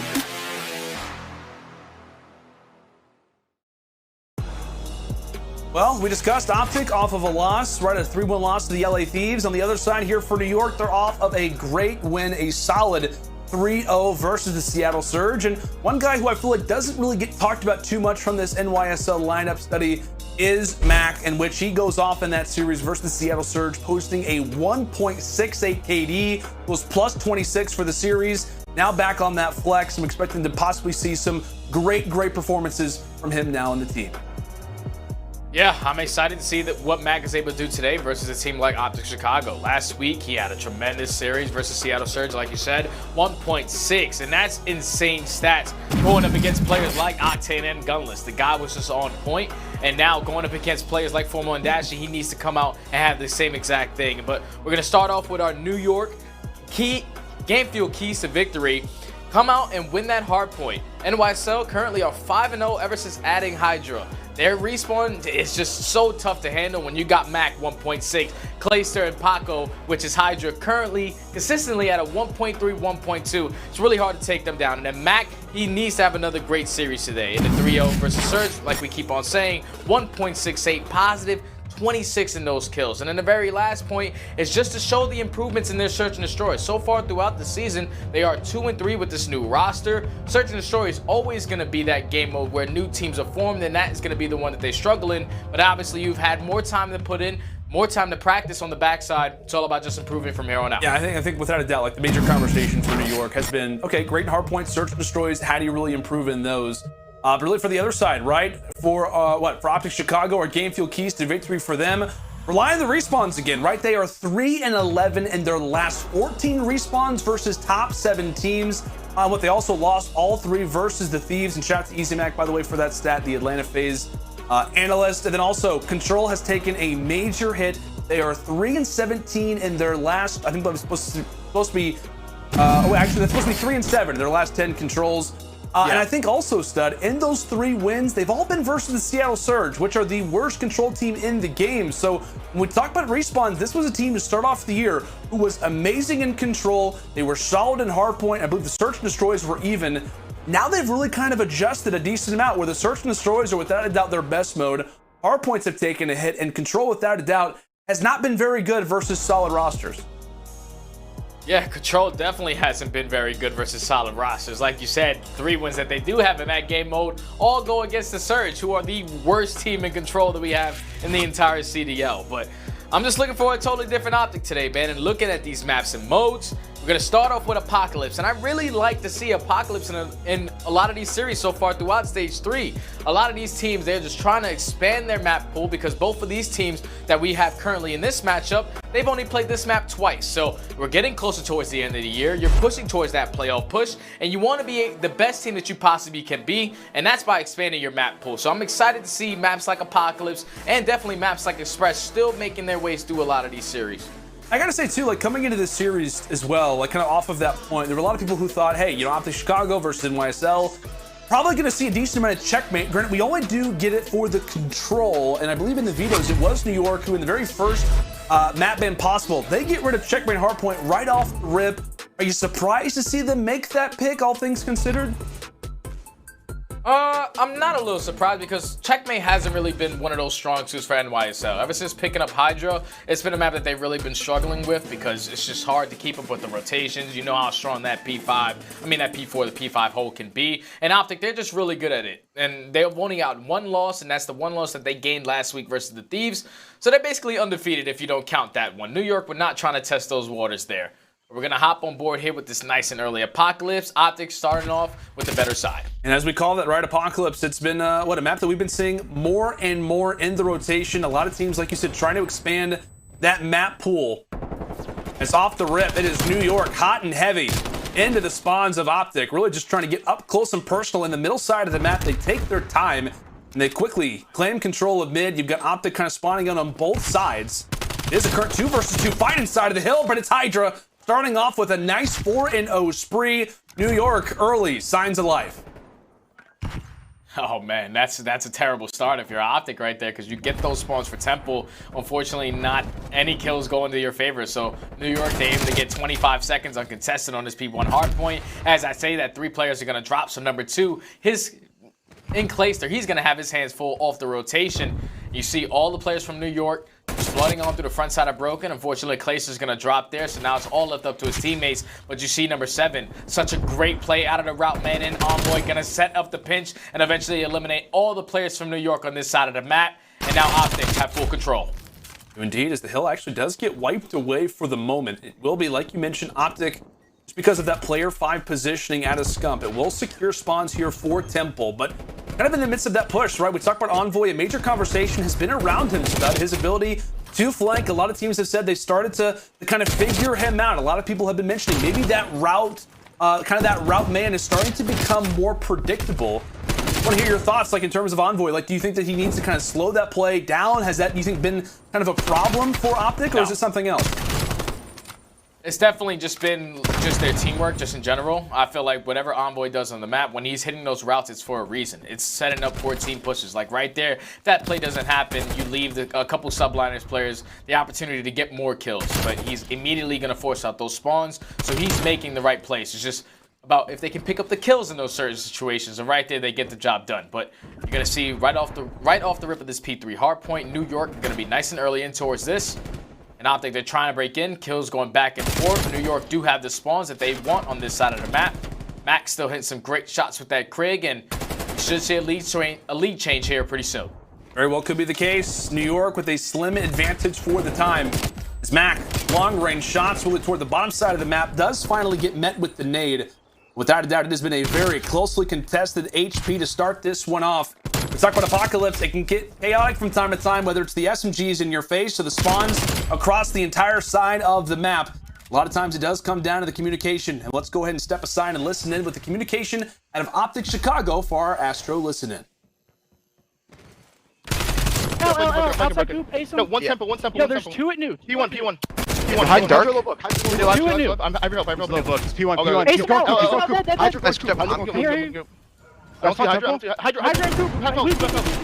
Play one shot.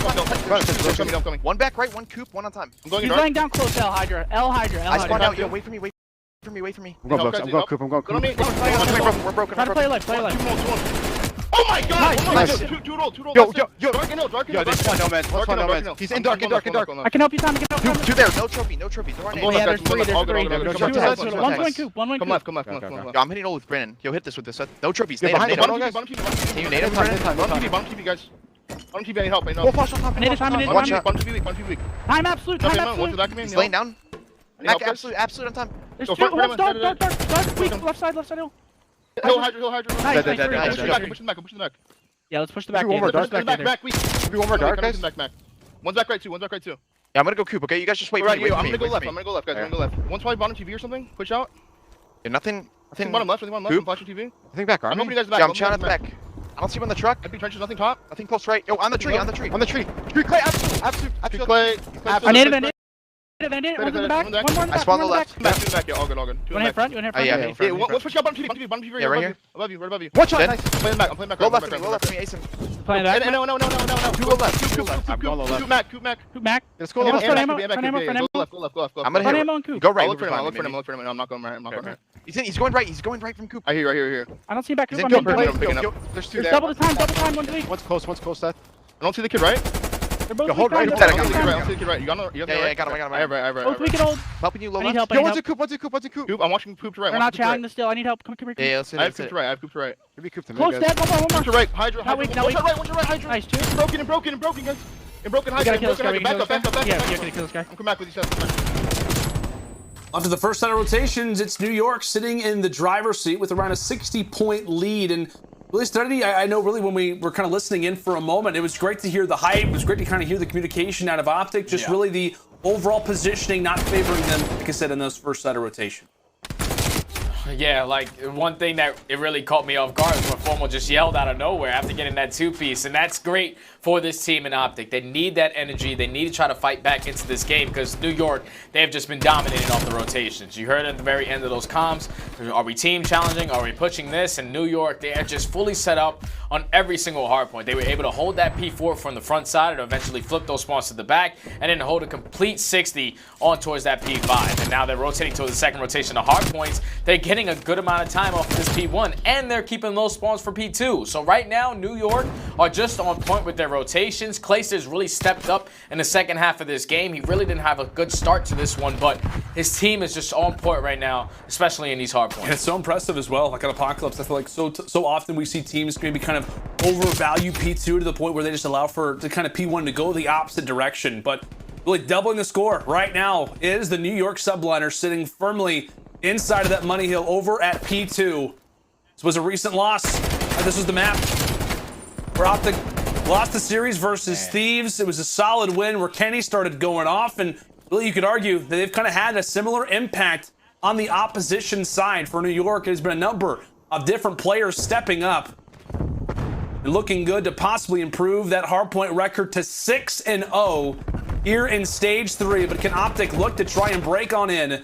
25 valuable seconds on the clock, and you see Scump has no real team support. He's got no extra pressure here to go alongside of him, so he has to back on up. And that just will continue to give NYSL the advantage. They continue to win the fights toward mid. And this is just really a hard spot to be put in if you're OpTic Chicago right now. Nobody really having a stellar, crazy performance of a game, but it's really been HyDra who has yet to be met with that SMG up close, and the answer is right on the call. 26-14, make it 27-14. Now on the flank, nearly makes it a 4 spree for good measure, putting the exclamation point here on Apocalypse as 3 seconds away, and it will be NYSL coming out of the gates hot with a commanding Game 1 hardpoint win. Man, that was one of those whoopings that you don't really expect to see if you're a team like OpTic. New York was just on point. There was no one on the opposite side for OpTic to match the energy of HyDra. But it was just so difficult because the way that New York were playing that, they were just so focused on their rotation. The communication was there, and they were holding the 60 hills for full 60s. And at the end of that very first rotation, they get the P5 for a full 60. Then they rotate, they get temple spawns, they get a good amount of time off that P1, and then they hold P2 for a full 60. It was just impossible right there for OpTic to try to fight back into that game. This is the 3rd time that they played it, and this is the 2nd time they basically gotten a 100-point clubbed on it. If I'm OpTic, you just got to keep putting in that work to try to expand that map pool, but as of right now, I'm putting that one aside. I don't know if we're going to play that one ever again. Yeah, I think without a doubt, maybe you put that one maybe toward the back of the closet for the moment and maybe try to focus on something else. But as you said, man, it has been back-to-back dominant losses there on Apocalypse hardpoint as NYSL continue their spree in the HPs. Like we said, now improving to 6-0 in stage 3, but it was HyDra, 29-14, 4,500 damage to go along with it. We talked about how the 74U can reign supreme there on Apocalypse, and as you called it, Stud, just nobody able to greet him there with the slang. Yeah, man, the guy was just on point. Like, it was no answer for him. He started off the map at least going 4-0. Then right there at the very end, he picks up a 4-speed, just kills every single player on the side of OpTic. He was just untouchable. Their hardpoint game is just so strong on the side of New York. Oh, it is indeed, man. It's kind of weird, right? I feel like, normally when we talk about OpTic teams, like, they're just not kind of known for dropping these hardpoints the way that they have. But hey, like we said, Search and Destroy, it has been their backbone. Can OpTic reply here for the upcoming Express S&D? Will New York continue on and surge in a nice 2-0 start? We will find out after this quick break.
The Call of Duty League is presented by Scump, the official controller of the Call of Duty League.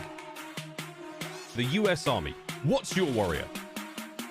The new CODE Battle Doc Pack is free for military service members and veterans, courtesy of USAA. Scan the QR code or visit callofdutyleague.com/USAA to redeem. Well, it was a commanding Game 1 victory here for NYSL as they clean up Apocalypse. 100-point clubbing the side of OpTic Chicago. But what's funny, now we have to focus our attention into the search and destroy, much like OpTic probably has to at this moment. They got to wipe away that first hard point and now focus in here into the search and destroy. And I want to ask you, right, OpTic has been on this run where, like we said, hardpoint has not been stellar. Control at times is fine, but it's really versus kind of lower tier teams. Search and destroy, what, they're 8-2 in their last 10. What has made this team so dominant in this one in particular? It's just been their teamwork. The aggression that they're able to put on the map together, not relying on a lot of individual play, has really changed the S&D game for this team specifically. And every time we watch these guys, we always expect Envoy to be the playmaker, to be going on the late flanks. But he's really slowed down his gameplay, and he's starting to work a lot more with Scump. And the way that Scump and Formal work, especially on a map like Checkmate, those guys hold down plane. It's just constant teamwork for these guys. They rely on Dashy to just sit all the way in the back of the map, hold down one of these lanes, and try to get a first blood and not get first blooded, and he's been doing a great job at that. So far, OpTic, their S&D has really been on point, and like you said, man, 8 out of their last 10 have been wins on this game most specifically. They need to be able to bounce back on this map too, to tie the series up 1-1, because the way New York just beat them in that map number 1, all the momentum has to be in their favor. They just got to completely forget about that Apocalypse hardpoint. Yeah, and this is where things kind of, do at times get a little bit scary for this OpTic team, just with that hardpoint not being so reliant on it.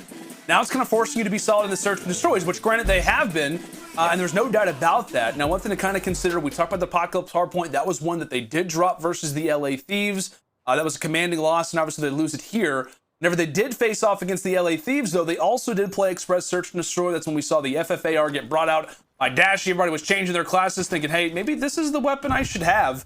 But they did control that one pretty well. They did win it in a 6-3 fashion. For NYSL, like I said, the Search and Destroys really haven't been all that great for them either, stud. Well, I think they're what, like 2-3 right now. All of their wins have been in round 11s and on raid of all things, as we are hot and heavy already into our first round. Back and forth. The nice trades, though, come through as HyDra, the headshots aplenty. Clayster finding one toward the back, as it will now leave Bruce all by himself in a 1 versus 2 on down. Yeah, so in that play right there, New York, they just took control of the middle of the map, and it was just impossible for Chicago to try to work out. HyDra was able to pick up 2 on the round, so now it's left in a 2v1 situation for Dashy. The bomb is going to be down towards the side staircase. Clayster, he has gained that information. The bomb is going to be down. So both players from New York are going to be playing back-to-back. Shoulder's going to be thrown. That's going to be the info that they need. So both players should turn their backs and make sure the 2v1 challenge does come in. See, he's not going to get a hit marker with that flash. He's just going to slide out and commit to the challenge, able to take down Dashy. And just like that, New York are up 1-0. Yeah, so that challenge did get a little bit scary for me, right? I feel like with Asim challenge the way that he was, I'm not sure, like, how the team shots were going to look in that moment. But regardless, Asim's able to win it. The SMGs, without a doubt, having their stamp in that opening round. And really what HyDra is able to drop 2 to start off. And he's kind of been, the major conversation point for NYSL. Like, the hard points have been great. Search and Destroy and control for him, not so excellent. Right now in Search and Destroy, granted, he's only played a few series. But at a .62, still trying to work on his kind of value to the team, and we know how great, there's no doubt about it. The gun skill is there, so it's just a matter of kind of getting in a rhythm, I guess you could say, here in the Search and Destroys. As this would be a great time for him to come alive. Toward this B site, Things can get crazy. This is the perfect play. They just got all the players from OpTic to hit the rotation, so the only player left is going to be Scump. He's going to play his life. He knows that there's a couple players from New York in this position, but once he gives up his shot, here comes 4 arrows turned down to try to take him down, but he's going to be able to take down Clayster and be able to take down HyDra as well. I thought this round was 100% going to go in favor of New York, but Scump, the king, making the play when he needs to the most. Now the 1v4 situation is Mack, and just like that, OpTic Chicago are able to win the defensive round. That play does not happen if Scump doesn't stay alive. Him right here not giving up his position definitely caught the players from NYSL off guard, and able to get 2 on the round was so huge. He is the only player at this bomb site, but he makes the play. Now we're tied 1-1. And kind of throughout the Search and Destroys, he has been so great for them in this mode in particular. He's one of the highest KDs for the team right now, like around a 1.8 or so throughout stage 3. I feel like we've not seen more players than Scump really kind of in those situations walk away with the double kill, just kind of holding on to that ADS. Obviously, back in the day, one of the fastest reactions. He still has one of the fastest reactions in the league, but just kind of continue to show off his game, as unfortunately he does get met with 2 New York players. 2 is better than 1 after all. And how about a stopwatch type of round? Locking in at really what, just 20, 25 seconds. Really, New York just continuing to show that aggression toward this B site. The aggression from the submachine guns, they have really been just taking over this series so far. HyDra and Asim just being aggressive towards mid-map. This is the second defensive round that they have been able to win. They opened up with the first blood with Clayster picking Dashy from down low. And they just take control of that bomb site. But now, New York, they find themselves up 2-1. You saw the way that OpTic decided to play that last round. If I'm New York, I'm going for the same exact play. That slow and steady push towards B, because it caught them off guard and just let Scump make that play individually by himself. But now it's looking like OpTic is going to attack this through the middle of the map. Scump's going to be able to open up with another first blood. He's able to take down the second as well. So now just like that, Scump is making the play once again. Clayster left in a 1v3. Like I said, man, he just continues to hold down the ADS. Like, he doesn't try to, do anything unnecessary. It's just, hey, I know you're going to challenge me from this corner. I'm just going to wait for you to make the mistakes. Excellent plays in these last 2 rounds, or rather the only 2 rounds that OpTic have won so far. It has been Scump coming through with a crucial double kill. And again, it seems like the SMGs are going to be the story of this map. So far, they have been from New York, and so far, Scump has answered the call. E2P having a great performance, currently at 9 combined through 4 rounds of play, as we'll get to see what OpTic wants to show us here. Again, at times they've been having some struggles over at that B side, especially when New York has been on the defensive. They at least attempt at making a play toward A much slower start to the round. And I want to say there was a nice double chow possibly coming in from HyDra and Mack toward lockers. But it was Envoy, all the smarter, backing up, makes the right play. As we're 30 seconds deep and nobody is yet to drop. Yeah, so Envoy, he was able to gain that information that 2 players are pushed up towards low lockers with the great shoulder. Give him that information. But you see OpTic slowly rotating over towards this B site. A couple shots are going to come in, but Asim and Clayster, unfortunately, Clayster is going to nade himself. Don't know how you do that, but now in a 3v3, Asim is able to take down 1, which turns it into a 2v2. And with 30 seconds left, you're going to see HyDra hitting this late flank, able to take down Envoy, and just like that, the bomb is going to be down towards the side staircase. With 25 seconds left, you know both players from New York are going to be here, and Dashy has to commit to the challenge, but New York are able to walk out with that round on top. Now they found themselves up 3-2. And just the good plays right here from HyDra. Granted, he does walk away with both and gets a nice assistance from Mack, no doubt, but this is the guy that you really want to set up. I know necessarily it wasn't Mack trying to maybe, kind of set himself up to die for HyDra, but again, you just want to kind of get some confidence in this young gun stud. We talked about him, obviously making the trip from France. He is the phenom, a lot of pressure on his shoulders to really try and perform from the team.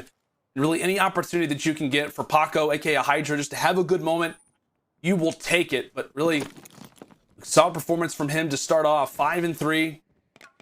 Good performance early, but it's Mack. The nice shots there on to Formal quickly gets met with a nade from Scump, though.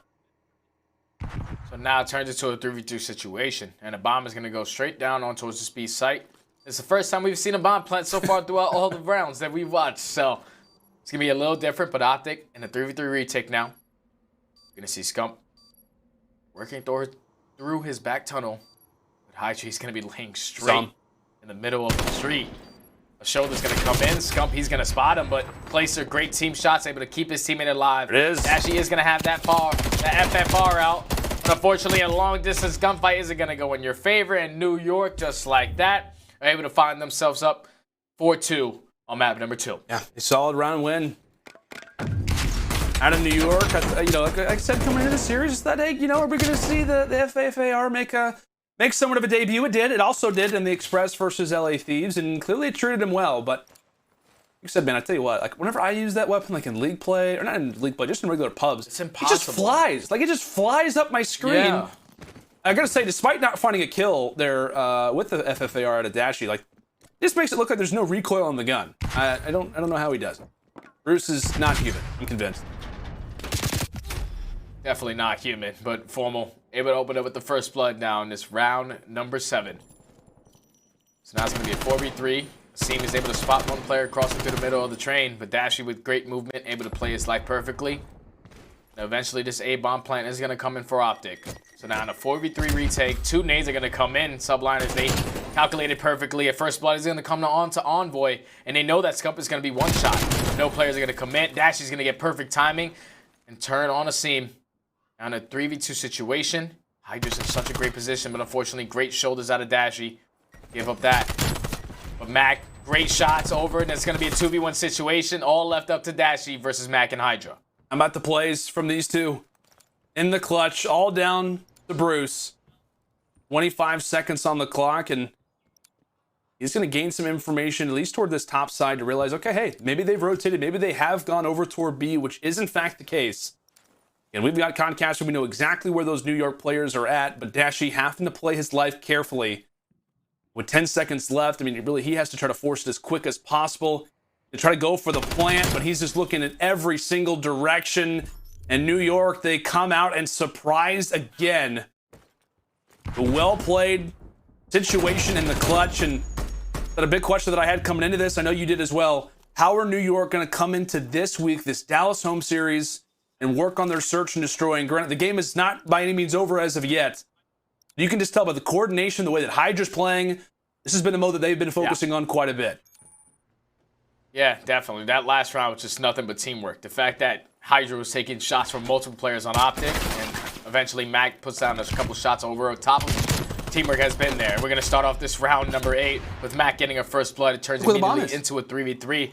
But yeah, the bomb's all the way at A. This is a perfect job right here from New York, just to cause a lot of noise over there towards that B bomb site. It's going to be a free A bomb plant, and now they're able to take control of OpTic's base.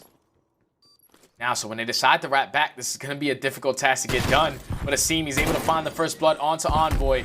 Now all left up to Scump and Dashy in a 2v3 situation. Dashy's going to get traded. Now Scump left in a 1v2. Scump finds Clay. Now brings it to a 1 versus 1. 20 seconds left to work with, but where is Asim hiding? It could join up soon. Here comes the fight, and Asim's going to win it as New York continue their dominant spree, closing out the hard point on Apocalypse and a 100-point club, and then now walk into the search and destroy, a mode that they have not looked all that confident in as of yet in stage 3, and take down one of the best search and destroy teams in the game right now in OpTic Chicago. They dominate them on their turf and now take a 2-0 series lead.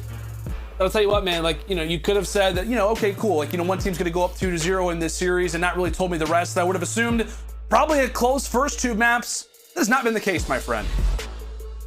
It definitely hasn't, man. What New York were able to do on that map right there in those early rounds really set the tone for how the rest of the map was going to be played. They were being so aggressive towards that middle ticket booth, so aggressive towards B, that it forced OpTic a lot of those rounds to work towards that A-bomb site. Once they lost those 2 offensive pushes towards B, they started committing towards A. Then eventually, when they started going A, they saw the way that New York was playing it. They had a little double stack going, and eventually that play was just getting shut down. New York was just taking the map to them, taking the map control, and just being so aggressive. They left no opportunities for OpTic to try to make a play. And unfortunately, now they find themselves down 2-0 in this series. New York are just on a different playing field right now. They're on fire. They are, man. They are. It was Paco's playground, basically, throughout the Express. And we also have to revisit I think one of the most crafty rounds that we've seen so far throughout the CDL season with our U.S. Army tactical play. We're talking about New York, right? They're making tons of noise over at this B site. Clayster plays his life well. He backs up. Meanwhile, OpTic thinks the fight's going on. They're waiting for somebody to peek out.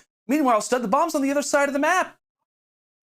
Yeah, that's the thing. It's like the way that these guys broke down this play. Mack is usually that flex player who's going to be sitting back with an AR. And Clayster, he's always going to put down those shots from the tunnel. But Mack switches to his sub. He gets a little aggressive towards B, so it forces all of OpTic to put their main focus on towards that B site. Clayster plays his life. Eventually, they take full control of that A site, take control of OpTic's base. So when they decide to wrap back out of there, it's impossible. You're running straight into the pre-aims of New York. And now with 20 seconds left in this 1v1 situation, Scump has no idea where Asim is. He jumps down. He tries to check the mid tracks where he previously was on the round, but Seany walks away with the kill. In New York, they walked away with the map, but it wasn't that easy. New York, they just took it to him. They took the map control, and they were just being so aggressive on the map, they gave OpTic 0 opportunities to work anything as a team. I'll tell you what, man, that last round was a thing of beauty, including your analysis, which is even better. than the overall round itself. But like we said, man, New York off to a commanding start throughout this series. Is this one going to be done in 3, or can OpTic reply back in the checkmate control? It is set to be a phenomenal one. Can OpTic begin to bring this one back, or will this be our final map of the day? Stick with us, as this one only continues.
The Call of Duty League is presented by T-Mobile, now America's largest and fastest 5G network.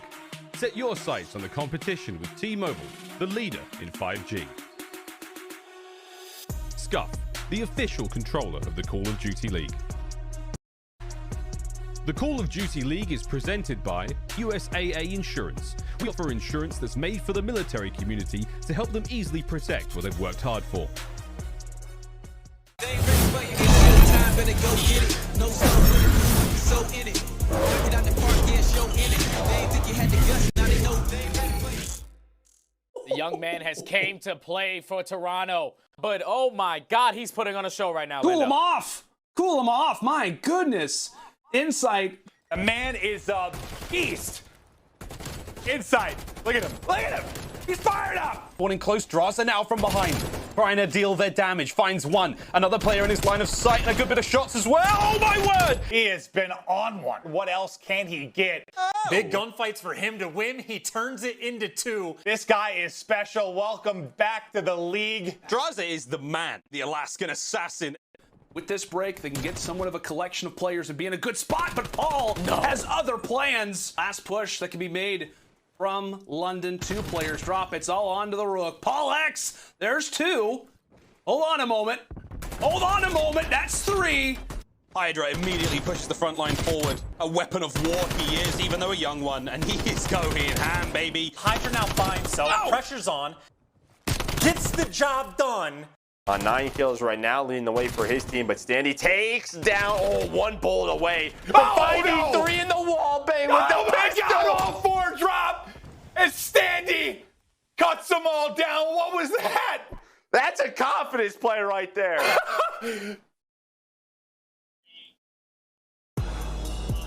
I'll tell you what, man, I absolutely love seeing content pieces like that, just kind of highlighting what has been really the story of the rookies so far throughout this season. You're looking at your top 5 right now on the screen. We see Insight, Standy, Paul X, Neptune, and of course HyDra. I mean, what, man? We've seen so many guys come in, just totally change the pace of their roster. We saw Standy have a phenomenal last series. Like, Insight's looking great. Paul has done a lot. Neptune, I know, has had a number of different crucial moments, but we have to focus on really the player of the series so far, at least in my eyes, stud. HyDra looks so good in that hard point, and he brought the pain today in that search and destroy. He definitely did, man. I'm pretty sure he's just having an insane day. Look at that stat. 38 and 18 on the day, 2.11. And it's not like he's going versus the worst team in the CDL. No. He's going up against OpTic Chicago. Like, the guy is putting on a performance today. And the biggest one that really stands out is that S&D improvement. Him dropping 9 kills on that map number 2 definitely shows that they have been putting the work in the back end to try to get better at their game mode, because they know that their hard point, it's unmessable right now. 6-0 so far ever since this guy's been picked up to the team. And now they find themselves up 2-0 in this series, where they're going to play a checkmate control. Both of these teams have in common that they're going to be sitting at 5-5 and 4-4. And another thing that they have in common is that they both lost it the last time that they played, and it was against London. So yeah. Hopefully OpTic are able to show some life here, because this is not the OpTic that we were expecting to see. We saw them, they started off throughout stage 3 going out 2-0, and now they lost that match to the Thieves, and this has the potential to be the second time that they have been swept by New York if they lose this one here. Yeah, as you called it, right? We've had, this is the third matchup between New York and OpTic. OpTic 3-0'd them at stage 1 major, New York came back and 3-0'd them at the stage 1 major, but that time in the elimination bracket. I know we hype up this series so much, but it has really been dominance in all 3 of our prior engagements, and could this be another? As New York looking to seal the deal here in the checkmate control. But what really can OpTic do? Off the start, coming into an offensive round. Times it's kind of the ladder of what you'd rather be on in terms of positions. You want to try to get some momentum, start this bad boy off. The quick plays early. As OpTic hopping inside of that A control point. It's all down to Scump. A current 1 versus 2 fight. He at least is able to trade out 1. Dashy is there for the assistance, so few minutes in, rather a few seconds into this first round. And it's OpTic, someone uncontested over at that A street. Yeah, so OpTic, they were able to get a good initial start off by taking 2 or 3 players down. Eventually Scump with the big engagement. Some great team shots from Dashy to help him secure this A point. And this is a nice and early job from OpTic to secure this and extend this time by a minute. Scump's currently 2-0. He caps the point. Unfortunately, he's going to drop to Clayster there. But you have a 2 live advantage. All you need to do is work this B point, and early on, it's going to be Envoy onto this point. He's going to try to rotate, try to take down HyDra, and they're still trying to fight for map control. The good thing is OpTic do have that plane control right now. So they can just maneuver, just wait for kills to eventually come in sync. And Envoy, he's just not missing, man. That's going to be another 2 down. This might be the opportunity for OpTic to hop this. Oh my goodness, Envoy. Just a great shot. The bottom side of the plane, and now he takes plane for himself as he's hitting beams. Takes the head clean off of Asim, as that should surely set up OpTic to be in a good position to get some more time here at that B control point. And the streak only lives on. 7 in a row out of Dylan Envoy, the route maker indeed. Shutting players down left and right. New York licking their wounds in the backside of the spawn. Question being, can they even get to the hill in time? And it looks as if they will contend for the moment. HyDra wins some big fights, so they will delay. And that's a big moment. They're out of New York. Granted, based off the live count, not in a great position. But really, any time to delay is good time if you are New York. HyDra, talk about the SMGs. He's now going to find himself on a spree for the time. Did not see the player toward the top side of the plane. That will be really the overall team fights from New York that are working out. And just like that, Stud, it is Chicago. Now in the back of their base, they made so much progress. We thought Envoy may have sealed the deal there. And he realizes how important this opening offense is. He's going to go in and call in the streaks. I don't really like this usage out of the streak anyways. Even if he calls that in, they should have been able to cap that point, but they let the New York players get onto it and eventually contest that and win the majority of those gunfights. So now OpTic, they waste that cruise missile. They have a 2 live advantage with 45 seconds remaining. You have to try to fight for some plane control, and you're going to see Envoy just taking his sweet time. Dashy's still able to take down the Clayster on the outside of the map. With a 5-4 advantage, now you're going to have no more lives in favor of New York, but they're able to take down 2 players. Now with 30 seconds left, the contest is going to come in. Mack eventually is going to get traded, but HyDra is still doing such a great job just keeping this plane control, able to switch guns as well. Now all left up in a 2v3 situation for Clayster and Asim. Can they hold on? Everybody's hitting beams right now. A big round early. Can New York clutch up, or can Chicago walk away with one that they've invested a ton in? Here comes the capture time. The nice snap from Envoy. All down to Asim, and Chicago will be able to find it, but boy, was hit a difficult one. I mean, back and forth, it was Envoy who was well deserved of that best play, but Tell you what, man, everybody is hitting beams right now, stud. Everybody. Yeah, man, that one it got a little scary for OpTic because obviously they thought that they were going to be able to stack that and close this out. Envoy still have his 2 streaks. Best case scenario, but New York, they were able to contest that to the very end, and now they do get that capture point, and they find themselves up 1-0 on this map, but it just wasn't that clean. Now New York, they're going to be on their offensive push. They do waste a streak from Envoy in that previous round, so they got to keep in mind of that artillery. But OpTic, they just did such a great job at just keeping plane control. New York, they need to adapt to that. They need to get some more players in plane, winning more of those engagements. Will be the early attack from New York. Door to the A Street as Mack will put in the first blood. Not a stat that we often highlight, really, in anything other than search and destroy, but with how crucial these opening breaks are for offenses in control, at times it can be a stat that you have to bring up. As Mack continues to win the fights, shuts down Dashy. Meanwhile, it's HyDra doing the damage control toward the top plane, as that will be 1 tick through. New York looking for the stack. Also, trying to keep in mind that future control. I was going to ask the question, is OpTic try to go for the contest here, or do they just allow for this one to go the opposite way? Will the Scump and Envoy finding the fights that they do? It will come down to a big 2 versus 3. OpTic, they clear the point, and they hold on for now. They just do such a great job at just retaking control of that plane. And that's a great job out of Scump right there. Now you're going to see him push up towards low Tetris. Another 2 players are going to drop. HyDra eventually is going to get the trade. But just getting New York off of that point, such a big job to get done. Now with 40 seconds left, you see the time is starting to tick. And OpTic, all they have to do is just hold the line. Hold the players from New York towards their side of the base. Scump is doing such a great job at that 8 point, able to take down another 2. Asim eventually will get traded by Formal. So now it's going to be all the players from New York spawning out towards that back yellow crate. They had to try to commit towards this 8 point, but just a line of defenses that OpTic have right now. Scump has just done such a great job of just holding this down with 15 seconds left. 2 players are now going to drop. New York have to get on a point now. 10 seconds remaining off the clock. They have to try to balance the time while also trying to get to the point. And really with these fights continuing to go the way of OpTic, this is going to be their round to win.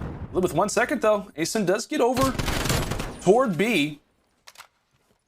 Again, it is a long shot, but it is one nonetheless. And speaking of long shots, Envoy, I don't know how he wins that fight there with the 74U. He's not missing. Bending the bullets and securing the 2-0 advantage. And again, I know we talked about it, in control, just in general, like, the recent victories for OpTic, they haven't been stellar, right? 3 of their last 10, they've won control, and those 3 have been versus the Surge. But we cannot deny, right, this is the same team that started off the season, the same team that was so good in those offenses. They're also so solid on the defensive side, in control as well, right? We talked about them on attack. They're ranked number 3. New York, they're ranked number 2. But again, this is where the big differential comes up. Both good on attack, but Chicago is number 3 on defense. New York, they dropped down to 11. So really a big swing from this OpTic team. Control was their mode to start off the season, and can it be the one that they rely on to get back in this series? Starting things off well with a nice 2-0, as New York so far throughout round 3 have yet to drop. Yeah, so right now, New York, you're having a bad map out of Asim and Clayster. If you're not able to slay, especially on a map like Checkmate, you can get put nice and early into a spawn trap, but all the kills still going in favor of New York. Not a single player has dropped on this round number 3, but as I say that, there goes the caster curse, and Scump's able to take down HyDra. But they're just keeping all of OpTic in their base. They're not allowing Envoy to use his artillery to try to set up a push. As I say that, they're fighting for plane control. Scump eventually is going to win that gunfight onto Clayster, but Asim is still so far pushed up towards blue. The players from OpTic have to keep track of him. And time is starting to tick, but that might be the opening to get on towards this 8 point. 2 players, unfortunately, are going to drop at the same time. And New York, they are just holding the line. Yeah, and really that crossfire kind of toward the 30-yard line of OpTic's base has been so well established throughout this round. Can they finally get an opening with 10 seconds left? Now's the time to do it, if ever. Keeping in mind, the life count not drastic by any means. So if OpTic were to secure this, by no means is that B point all but an afterthought. With 5 seconds left, New York, they get the clearance. And again, despite what was kind of an even round slang-wise, it was New York who come out hot and heavy. deny that, that 11th rank in defense, and they come out with one of the most convincing yet, Stud. Yeah, they just get the job done right there. They get the initial kills, and that's one thing that they struggled with on the first defense was just the initial break-off. You let OpTic able to get 3 down, and that you basically have to fight out of your base if you're in New York. But in that situation, they get all the kills. They were able to fight for that map control, and now they found themselves down 2-1 still in this game. Now, little on the offensive side. Like I said, Clayster's just not having the map that he wants to. 8 and 18. As that main assault rifle on a map like Checkmate, you need to be able to hold down these lanes and pick up those kills. It's not over until it's over. Right here, you see Scump. He's doing such a great job of just keeping plane control. He's going to give him 3 right off the initial break, and that's once again going to shut down the push from New York. Another push forward at his Clay. Again, like we said, in terms of slang, not the greatest match so far throughout this control. So look to lead the charge, not just in maybe slaying himself, but also in the communication. He gets dropped yet again by Envoy. Granted, if you're New York, you're still grabbing some progress, but it's got to be frustrating when Envoy just turns around the corner and is nearly guaranteed a kill every time he sees you. But off of that, Chicago starting to fall a few in spree. The stack is in from NYSL. That kill looks good to maybe solidify it, but the final 1 versus 2, Scump goes big. And that will clear that A point, that progress somewhat going out the window. And here comes the streak. We'll see if that does affect NYSL in a major way. At the very least, maybe just slowing their progress off of spawn. 45 seconds left. You've got 1 more tick left today. No progress at B. What can New York do in what is currently a very tricky situation? Cleared out 1 portion, and Asim with the fight toward the top. That's going to be 2 lanes clear. And that should be all good for them to finally grab that A point, Stud. And that's going to be 3 down. So the A point is going to come in. Time is going to be extended by a minute. Don't forget that Envoy did use that artillery to try to keep New York in their base. But New York, they have been able to fight out. Asim, he's just staying alive, just trying to blow up some trophies here and there. And 2 players now are going to drop for OpTic. And here comes the stack from New York. New York, all they have to do is just put a couple players on this point, and it's going to go fast. 2 players are now going to drop. OpTic is still trying to fight out of the base. The first tick is going to come in towards this B point. OpTic need to get a little bit more aggressive, or we're going to go to a round 5. Coming down to the wire, Scump tries to get up close. Clay's winning the fights from range. Envoy's at least able to put 1 in the dirt, but meanwhile, a minute on the clock. 1 more tick left for New York as Asim wins a big fight. Trying to stay alive, waiting for his teammates to come off of spawn. How quickly can the cavalry start to arrive? But it's Asim who doesn't even need any support. It's all him by himself as Scump finally is able to shut him down. But the team fights continue to echo throughout Checkmate as Clay tosses up the nade for good measure.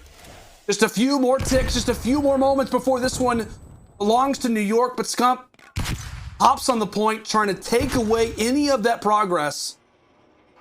And he will take it down a decent amount, 7-7 in lives. Envoy continues to be a menace on Checkmate. 27 and 18. Can New York try to clear him out as they rely on players like Asim to try to go big toward the top side of the plane, but he drops. HyDra trying to make his way toward top. Clayster tries to go for the punch, but he falls. Now a 5v4 favoring OpTic, but HyDra comes through with the big 2, trying to clear up this portion of the map as the rest of the players look to try to hop inside of the point. 23.1 seconds on the clock, but it's Envoy who finds 1. The trade as the time stops. A 3 versus 2. It's Formal from the flank who finds 2. It's all on to HyDra. And the 1 versus 2, but he falls, and OpTic will hold on here in the control. A round that literally goes down to the final moments. But it is OpTic who stay alive and hold off the 3-0 sweep attempt from New York. They stay alive, man, and it was just great plays from their SMD duo. Scump was doing such a great job at just keeping that plane control. And then even when we thought New York had multiple opportunities to cap that initial point, Scump jumps off the plane, and he's able to take down 3, not once, but twice to shut down that push. And then eventually, towards the later rounds, Envoy, the route man, picks up some early streaks, and eventually he just plays his life beautifully. He was not missing any bullets on that map. It would have been I would have been real sad right there if they ended up losing that one, because New York, they were really struggling to fight out of their base. OpTic basically looked like they were in control the entire time. But New York, they just kept on answering, kept on trying to fight back. OpTic, they shut it down though. Now they find themselves still in this series, down 2-1, going into another hard point. OpTic stay alive, and that's the first respawn in a couple days. Good job, OpTic. Way to get that one underneath your belt. It is indeed, man. And this is like one that I feel like OpTic deserved, like based off the way that Envoy was playing. Like you feel like they just kind of deserved to take this map, despite what was a very close final round 4. But as you said, OpTic, they finally get the respawn, and they're gonna need to kind of continue that momentum, folks, as we have got Moscow HP up right after this quick break.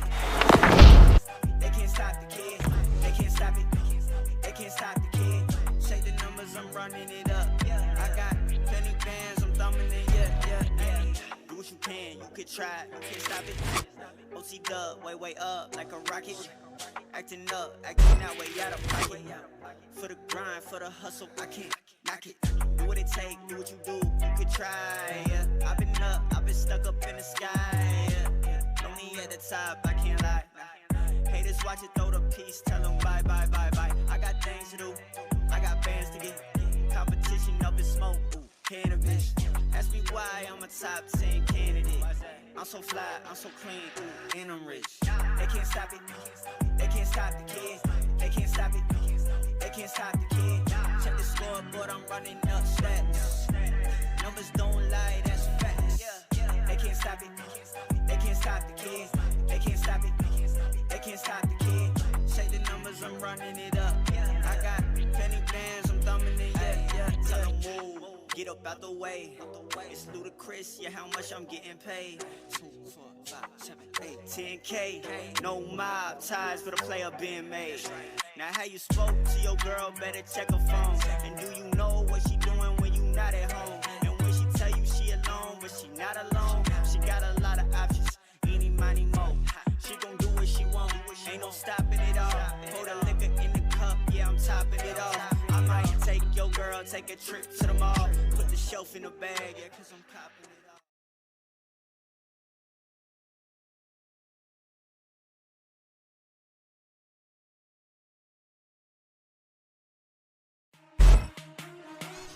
Call of Duty League is presented by T-Mobile, now America's largest and fastest 5G network. Set your sights on the competition with T-Mobile, the leader in 5G.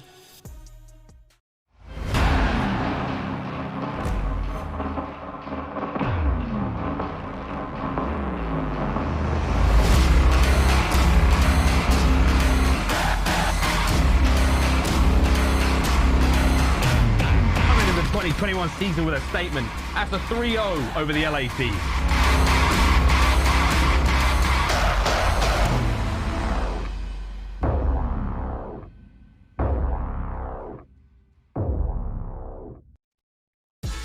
Oh boy, welcome back, folks, as we take a nice little stroll through downtown Dallas, a place that I am grateful enough to be able to call home, and it's treated us quite well in day 1 up to this point. We've had some banger series, and this one is also living up to the hype as, we got a Game 4 coming up next, as we're going to kind of talk about how we've gotten to this point, Stud. It has really been New York out of the gates controlling those first 2. But OpTic, like we said, man, they used to rely on that control, and they're finally able to do it here again. Yeah, man, and that's a good bounce back out of OpTic right there to win that control specifically, because obviously if not, they get 3-0. So now they still find themselves in this series. Great plays right there out of Scump and Envoy specifically, just holding it down, playing, picking up a majority of those kills. But we're going into that map number 4, which is going to be a hard point on Moscow. You see OpTic stats throughout hard point from stage 1 to stage 3.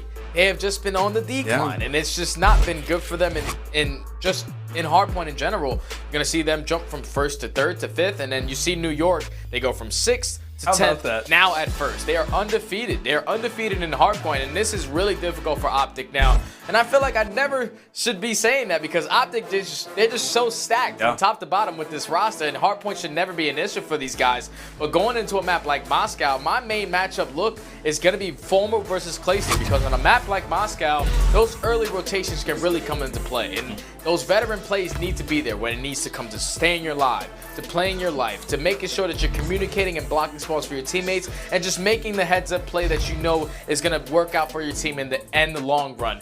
And on a map like Moscow, it's all going to be about those early rotation, those veteran plays that I like to say between those two phenomenal AR players.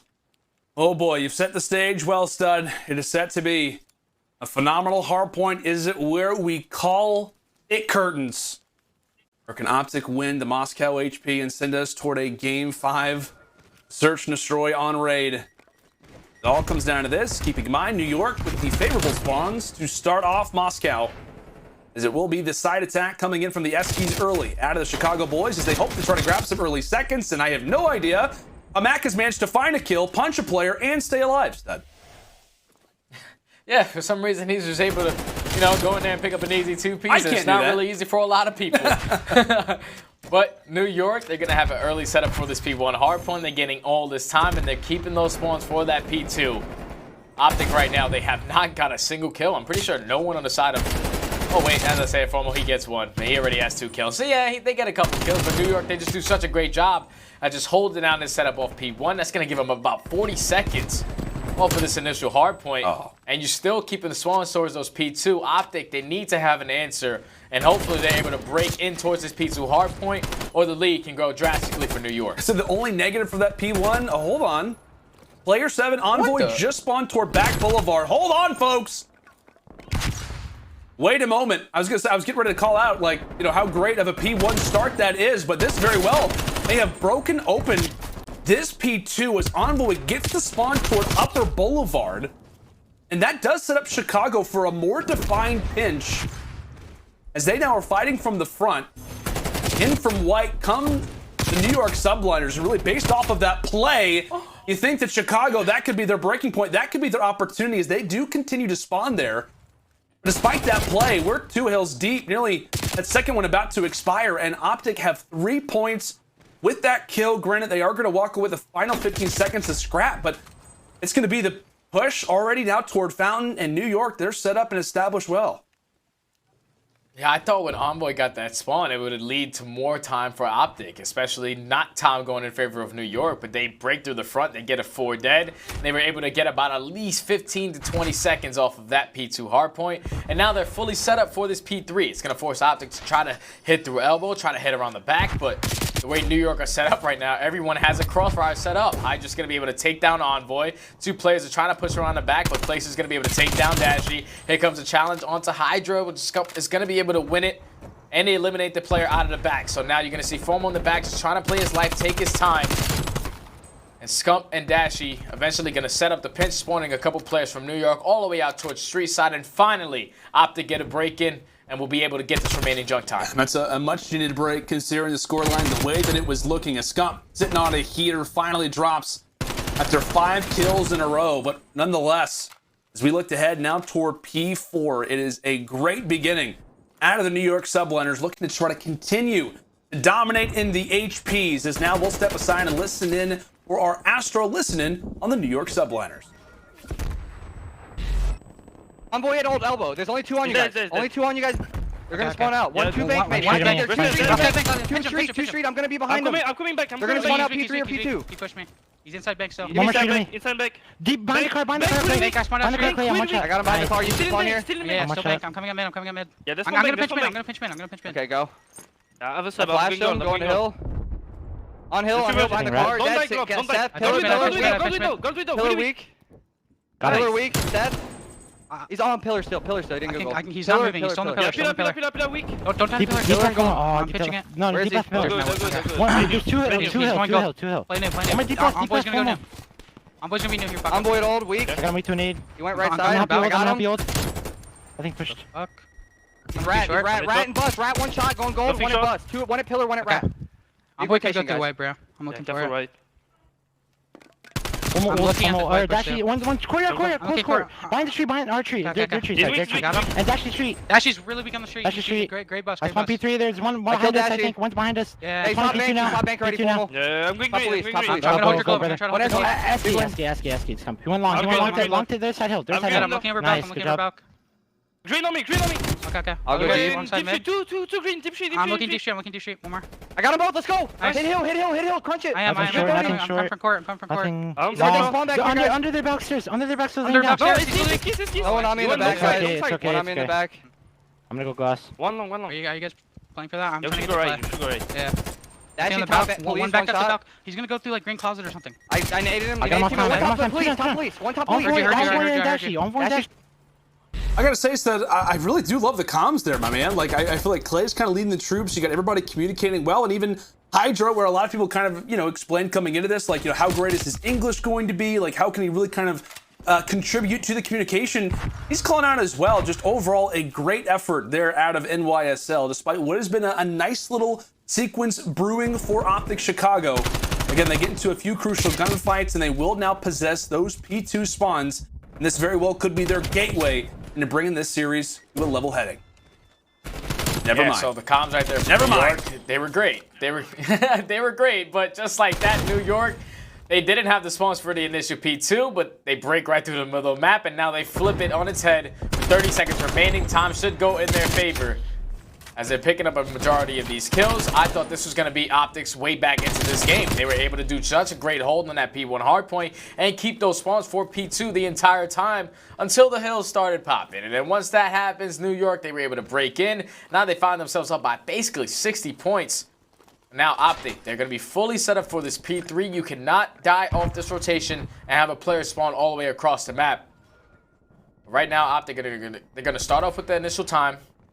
Now, two players from New York trying to push around street side, but Formal, he's able to take down one. He's going to have a big engagement with Clayster, but unfortunately, he's going to drop there. So now you see New York starting to set up that pitch, starting to push around the backside. They know that Formal's going to be in the back, but do they know that Envoy is already out towards bus? He's able to take down Clayster. He's eventually trying to set up the pinch. He's going to drop, but Formal holding the line in the backside. OpTic are doing such a great hold to get back into this game. Formal currently on a 2 spree, just holding down those spawns for his team. I mean, you said it coming into the series. It was going to be that AR battle, how important they can be. Locking down those spawns, locking down those setups. It was Formal for a moment. It's Clayster as well. Gets the nice timing, but can't add on to it. As the final 14 will belong to OpTic Chicago. As now we look toward the Boulevard. Dashy trying to get some early damage done toward that next HP as OpTic look to go for the chain. Like I said, OpTic with that last hill bring us now basically to a completely even game. Asim winning some nice fights, and it looks as if based off of those fights, New York will now allow for OpTic to get the split spawn. Now we'll see how they look to try and handle this. One falls, Asim's going to give the call out now to HyDra. And really from a multitude of different angles, we got Asim now spawning out toward P2. Really just everybody in a number of different positions, just a matter of who can kind of maintain and control what is kind of an odd moment around the map. As the dust begins to settle, it will be OpTic yet again getting some good time and bringing themselves back into this hard point. And OpTic have the opportunity to take this lead. But as I say, that 3 players are going to drop, so the only player here is going to be Dashy.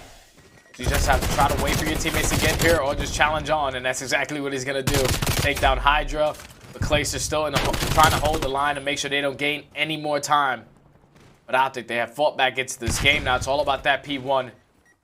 And off the rip, New York are going to be in it nice and early. But OpTic, they just did such a great job at just chaining a couple kills together. Dash is able to take down one, but HyDra is going to slow down that push. Eliminated 2 players from that statue. Mack with the other 2, and that's going to be a clean 4 dead with all of OpTic spawning out towards that back P3. New York, they're keeping the spawns for those P2. And they're just growing such a lead, and you see what OpTic is trying to do. They're trying to send 2 players from street, 2 players from Eskies. Whichever one that they open up with kills with, they're going to try to flip those spawns. But a lot of time is going in favor of New York. You cannot give this up with your OpTic. Ooh. Nice gunfight win there from Formal. Again, lots of valuable time still at P1. As you called it, New York. Parking the bus, as we like to say here in HP, as Formal continues to dominate toward the front. New York, they are focused on those P2 spawns. This has been the story so far. It was New York on the first side. It was OpTic on the second. Very, very close game, but what can be different out of OpTic Chicago? Wow. Here comes the plays. That's Scump and Formal, T2B, T2P combined for 2. Meanwhile, it's menaces set up throughout the map. OpTic looks to force a few kind of now toward that Boulevard position. Here comes the attempt to retake. Yeah, so now the pinch is coming in. One player in Envoy is going to be hitting the front side, but Mack's trying to hold down the back. Envoy is going to be able to pinch the front, and just like that, OpTic are able to get in. They're able to break that 200-point mark, and if they're able to hold this remaining time, they will have that lead, and it's going to force NYSL to focus up off that rotation, and that's exactly what they're going to do. We're finally going to see a lead change. OpTic have taken control of this game, have brought this one all the way back. Now it's all about what kind of break can they set up for that P3 hard point. It's looking like they're going to have 3 players going towards Deep Street. And the way that New York are playing this, they might be a little too tight. If one player does drop, he will spawn all the way across the map if he doesn't hold his kill cam, but that opportunity has completely went out the window. They're going to start with the initial time, down 10 points. They hold this initial break right here from OpTic. That second push is going to be so much more difficult. It's all about this hold. Can New York do it? Time game, Clay, Mack, they combine for 2. A solid early wave shut down from OpTic Chicago as now they begin to realize where the spawns are coming from. Formal finds a nice one, but Clay in from the Yeskies. Clay finds one. Clay can't find the second. Meanwhile, it's plays being made on both sides of the map as the time continues to tick away. OpTic fall, and it will be a victory for the New York Subliners. They hold it down over at Fountain and secure the series. Back and forth they went, but with this win, we've been given information that New York will confirm a winner's bracket top 3 seed in this group. A huge win for the team and a big win for the birthday boy tomorrow. And Clay goes big, drops some major numbers. Now, this guy turns 29 tomorrow. Clay turns 29 tomorrow. Old. He's so old and he's still doing this at such a high level. You gotta just tip the hat to the guy. The guy's just on point, man. I told you, the AR battles on that map number 4 is what it was all going to come down to. Clayster, he has a phenomenal game from start to finish, winning those rotation battles right off the rip. And then, obviously, OpTic were able to get back into that game towards the second rotation of hard points. But when the setup needs to be there, Clayster is going to guide his teammates to what exactly they need to do. That's going to put them at 7-0 now. Just in hard points alone with this new roster.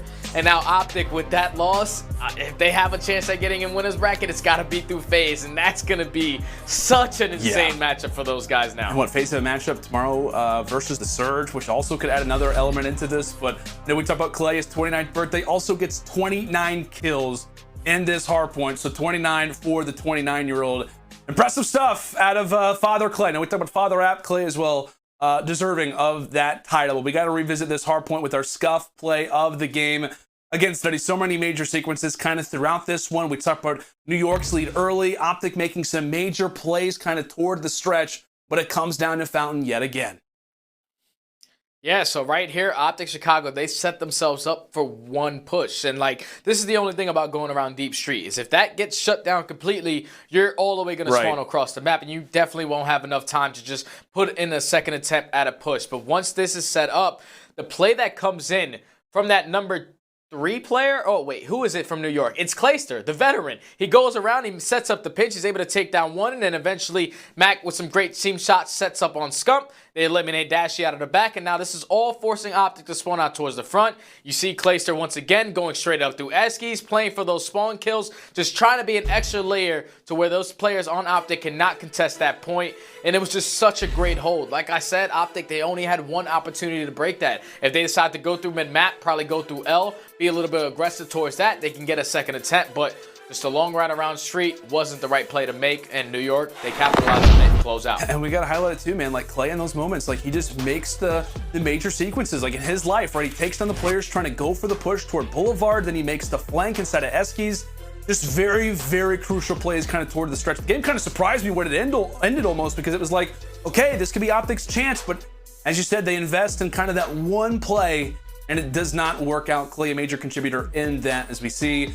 New York, 1 series left. As we said, they have established and guaranteed themselves a top 3 seed in their group. Still 1 more match left. I know that's going to be a game fuel marquee matchup. It's going to be NYSL taking on the LA Thieves. Now with Huke in the lineup, that is going to be one spicy series.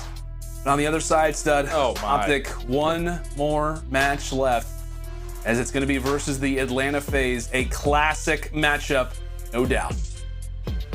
They started off stage 3 so hot, man. 3-1 victory over the Ravens, 3-0 over the Surge, and then they go in versus the Thieves and lose every single respawn. And this is just a bad scenario for OpTic right now. They get 3-1 here by New York, and now it's all going to come down to that match versus Atlanta FaZe. And I have been waiting for that match for a really long time. The last time we've seen it was all the way throughout stage 1, and we're already in stage 3. So I'm excited to see that rematch between those two teams. Obviously, FaZe walked away with that first matchup.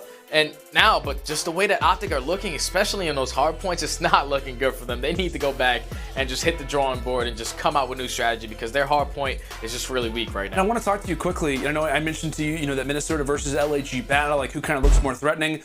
What do you think OpTic needs to do to look almost as threatening as New York right now? Like, what do they need to do specifically in those respawns to try and adjust and kind of be a scary team, whether that be in the winners or the losers side?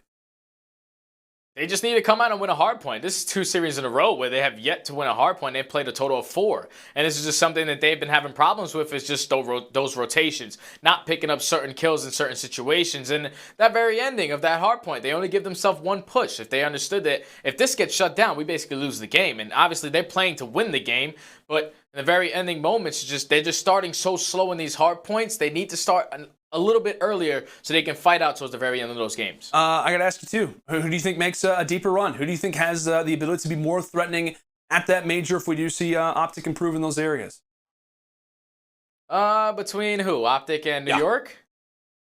I think New York, without a doubt, man. Like, just watching them in Hardpoint, ever since they picked up this new guy in HyDra, they're 7-0. Obviously, their Search and Destroy is only going to get better as they continue to play with each other. That 6-2 victory on Express is something that I wasn't expecting, but they get the job done, man. It's just the way that these guys look right now, it's really hard to match these guys in that specific game mode. There's 2 hardpoints in every series, and if they're continuously getting better at Search and Destroy, it's just going to be really difficult to take those guys down. Yeah, like, what is their record now, like NYSL? Like, is it 7-0 in Hardpoint?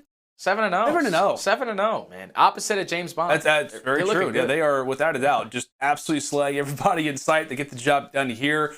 Versus OpTic in a series, like I said, that literally means everything. Like now, like I said, that for New York, that's like, hey, now kind of a sigh of relief. Now they have a different outlook coming into that series versus the Thieves. And now for OpTic side, it's kind of a matter of maybe a lot of stats figuring out, like, what do they have to do versus FaZe? Like, obviously, to win that, but like, how does that kind of come into play? Just some madness so far here to start off the Dallas home series. And we don't expect to see even more madness continue to kind of break on in, man. But like I said, when it kind of comes down to, well, I guess kind of the future outlook for this New York team, I think this is kind of a good statement win for this roster, because we talk about, just HyDra coming into this. It was all about the hard points, but Search and Destroy and Control, that's where things started to lack. I don't know what his overall KD ends out in this series, but his performance in those Search and Destroys, that specific one on Express, he just seems to be in a much more comfortable place right now. Yeah, he definitely is, man. Ever since they picked up this guy, the 2 wins that they have, 1 versus Atlanta FaZe in a Game 5, and then 1 versus OpTic Chicago in a Game 4. These guys, the only loss I'm pretty sure they have is versus the Ravens, and that's just something that we weren't expecting from New York. But you're going to see our schedule right here for the Dallas home series. We'll continue on tomorrow. You're going to have the Surge going up against Atlanta FaZe, and then Dallas Empire going up against the Mutineers. I'm excited to see what work the Mutineers have been able to put in on the backside, but that's going to be some good matches for sure. Oh, man. And then what we got our schedule for Saturday and Sunday. We got the Subliners taking on the Thieves. Like, that's going to be a nuts game. With a number of different other ones to look out for Sunday. I mean, that's really what things kind of come to a close. Well, it's going to be OpTic versus FaZe, and then to wind things down, Empire versus the Minnesota Røkkr. And obviously, we talk about this a lot, like, the standings and, what this kind of means. So we have to talk about what's actually on the line. Not only is it glory, but it's also some cash, man. Like, these guys are playing for lots and lots of money, given the way that things are kind of appearing right now. Like I said, we often talk about the results and how that plays a factor. Look at this, man. Like, the playoff pricing structure, $2.5 million, $1.2 million for first. And then, a cool $650,000 for second as well. This is some change, my friend. Yeah, that's an absurd amount of money. I can't even imagine waking up and getting first place in this tournament. 1.2 mil. Oh my God, I'm throwing money up in the air just like Atlanta FaZe in their intro video, just flowing in cash. I love it, man. Yeah, that'd be a nice little chunk of change, without a doubt. But folks, we're going to throw it to a quick little commercial break. Like I said, it's been an excellent day one here at our Dallas home series. NYSL, they claim victory as the road to the Stage 3 Major. It's more and more intense.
The Call of Duty League is presented by T-Mobile, now America's largest and fastest 5G network.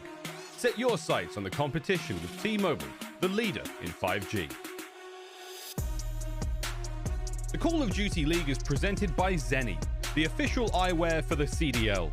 Armor your eyes with Seany Blocks blue light protection glasses by visiting seany.com/gaming. Hi everybody, and welcome back to the Dallas home series. We have to reflect on what has been a crazy day number one, stud. I know just kind of the instant reaction there in regards to New York versus OpTic. And the one question that I did want to kind of ask you now looking forward is, I guess, like, what do you think the next steps for OpTic should be? And I used to kind of going back to the drawing board, what really needs to be the next steps for OpTic coming into their final series versus FaZe?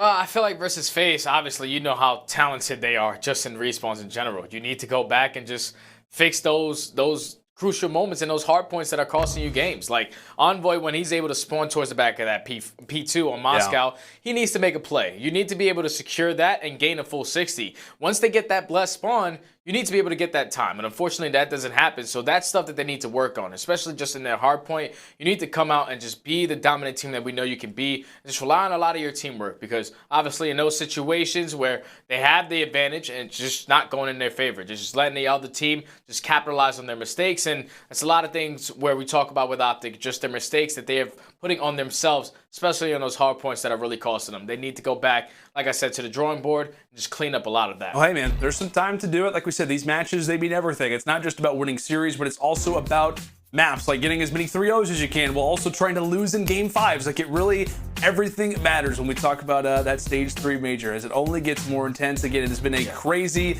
day one, and we're only looking for the Dallas home series to continue to treat us. But folks, when we come back after this quick little break, it's going to be Lottie and Nameless breaking down the day and setting us up for what should be an electric day 2 again here at the Dallas home series.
Well, the day draws to a close, but we still have that gorgeous view of downtown Dallas. And I tell you what, we have some gorgeous results for all of you. And if you've been watching, you know what I'm talking about. We've got our schedule with results presented by US Army.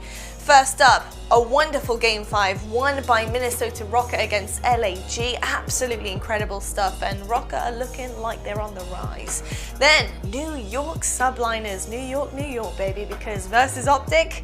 OpTic were no match for this New York Subliners team, 3-1. Honestly, could have been a 3-0 there for a second, but that control was snuck away by OpTic there. Incredible, honestly, across the board. And you know, HyDra is definitely dealing damage there with his team. They're looking pretty hot to trot right now. Nameless, I gotta ask you though, my dude, you know, right now, OpTic versus NYSL, you're always talking about things that catch your eye, and I think the hard point for you was a little bit of a standout there. What was going on? Yeah, that first hard point, it was back and forth in the beginning, and then when it got down to that P1 on the last rotation, OpTic pretty much threw it away. I mean, you're going to see in this clip, they go and they rotate around to get spawns for Temple, and then Dashy jumps over the wall, he gets taken out. It just goes all over the place. So you see right here in your mini-map, all three OpTic players rotating around to back Temple right now, but instead of pushing the back with Scump, Dashy decides to take a shortcut. He gets taken out by HyDra. After that, HyDra's able to win the one-on-one against Scump. So they basically gave HyDra 2 one-on-ones, and HyDra's obviously extremely talented, can win those, right? So OpTic gives himself no advantage. Formal wins this fight, but is quickly traded by Asim. And now they had just lost 60 points in the hill prior to that. They give it up, they rotate, and they try to set up for new. They lose 60 points here, and this sets New York up for P2 inside of Temple once again. So you can see how, like, one mistake can end up losing you the entire map. So where OpTic was competitive throughout, they're just not refined in these hard points. It's just the team decisions on rotations. It seems like they're lost, to be quite frank. They have a lot of work to do, and I tweeted out, you know, after this map, I was like, I know OpTic is better than this. This is so uncharacteristic of these guys, but, you know, at this point, it kind of is characteristic of them after their last 2 series. You know what, man, literally you're saying this and it's also just jolting memory in my head of that final hard point as well. Like that end rotation that we saw, it's just so poor and the decision making just wasn't good. And I feel like it's the same story every time we do see that hard point, that respawn coming across from OpTic right now. They have a lot of work to do behind the scenes to be able to really reach their full potential here as a squad, because right now it isn't cutting it, unfortunately. But I'll tell you what, I do have some brighter news, and that's tomorrow's schedule, because we have a wonderful looking schedule for you guys, presented by the US Army, of course. I showed you it earlier on, but here you go, 3 p.m. Eastern. We got Surge kicking things off with FaZe, a big match for poor little Decimate coming in there. And then 4:30 p.m. Eastern, we got Empire versus Mutineers. So really good matches to get through as well tomorrow. And that leads me to talk about Decimate and Surge and really what we expect from them tomorrow. So Nameless, do you have any thoughts or feelings about it? Yeah, I mean, Surge, they're trying to bring in a player that can bring, you know, some slang ability to their roster, but Decimate is also Search and Destroy All-Star. So I actually think they'll improve in all 3 game modes, and mainly control. That is where Surge has struggled throughout the season. We've seen them go up 2-0 in some series, and they lose that control. They end up getting reverse swept. So bringing in Decimate, I'm excited for him. The man calls himself Homelander for a reason. He's a unit on the map. He's been doing a lot of work in Challengers. A lot of people are saying that he was the guy who was going to come in and dominate. So I'm super excited to see him on this Surge team.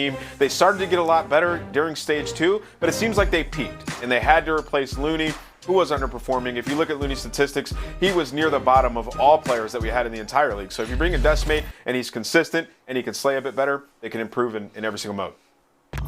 100%.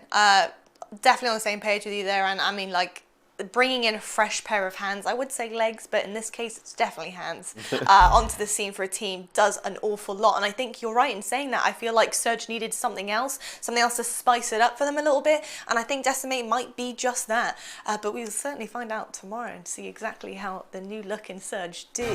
With that being said, Nameless, pleasure as always, and I'll see you tomorrow morning, my friend. Absolutely. And you guys on YouTube, I will see you guys at 3 p.m. Eastern or 12 p.m. Pacific, depending on where you're watching from. Get some sleep, folks. We've got bangers tomorrow and you don't want to miss them. So I'll see you then. This has been an unbelievable week of Call of Duty. This was just absolutely insane. It just still has me mind blown, man. One of the craziest sequences I've ever seen in my life. It's Wednesday, and it's the start of the major.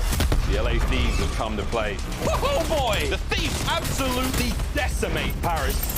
There goes Scump, and it will be the Ultra taking down OpTic Chicago. What are you talking about, baby? Ace, a devastating 3-0. Lose this, you go home. Thieves 3-0 New York and keep the Cinderella story alive.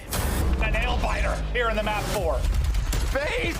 Yes! Oh, baby, aBeZy. It is FaZe with the victory. FaZe will move in to top 3. And for Ultra, you still have a chance to battle on. You're not out of it yet. Fans are going to get the quick contest. They killed everyone! They killed all the Thieves! Toronto Ultra 3-0 in the series. For the Thieves, the honeymoon period is over. Drop kick to the dome. Accuracy, though, they line up! They line up for accuracy, and he wins it! Are you kidding? Accuracy with the ice! Oh my god! The Giants, the Titans, Atlanta FaZe. Can anyone take down the final boss? It is do or die time. Kleenex, the best player in the world! Ultra, they continue on. Okay! God! Ultra behind the brakes! Get to a grand final! Atlanta FaZe, once they hit the go button, there is no stopping them. What happened? The greatest underdog going into the tournament. They take the best team in the league the whole way.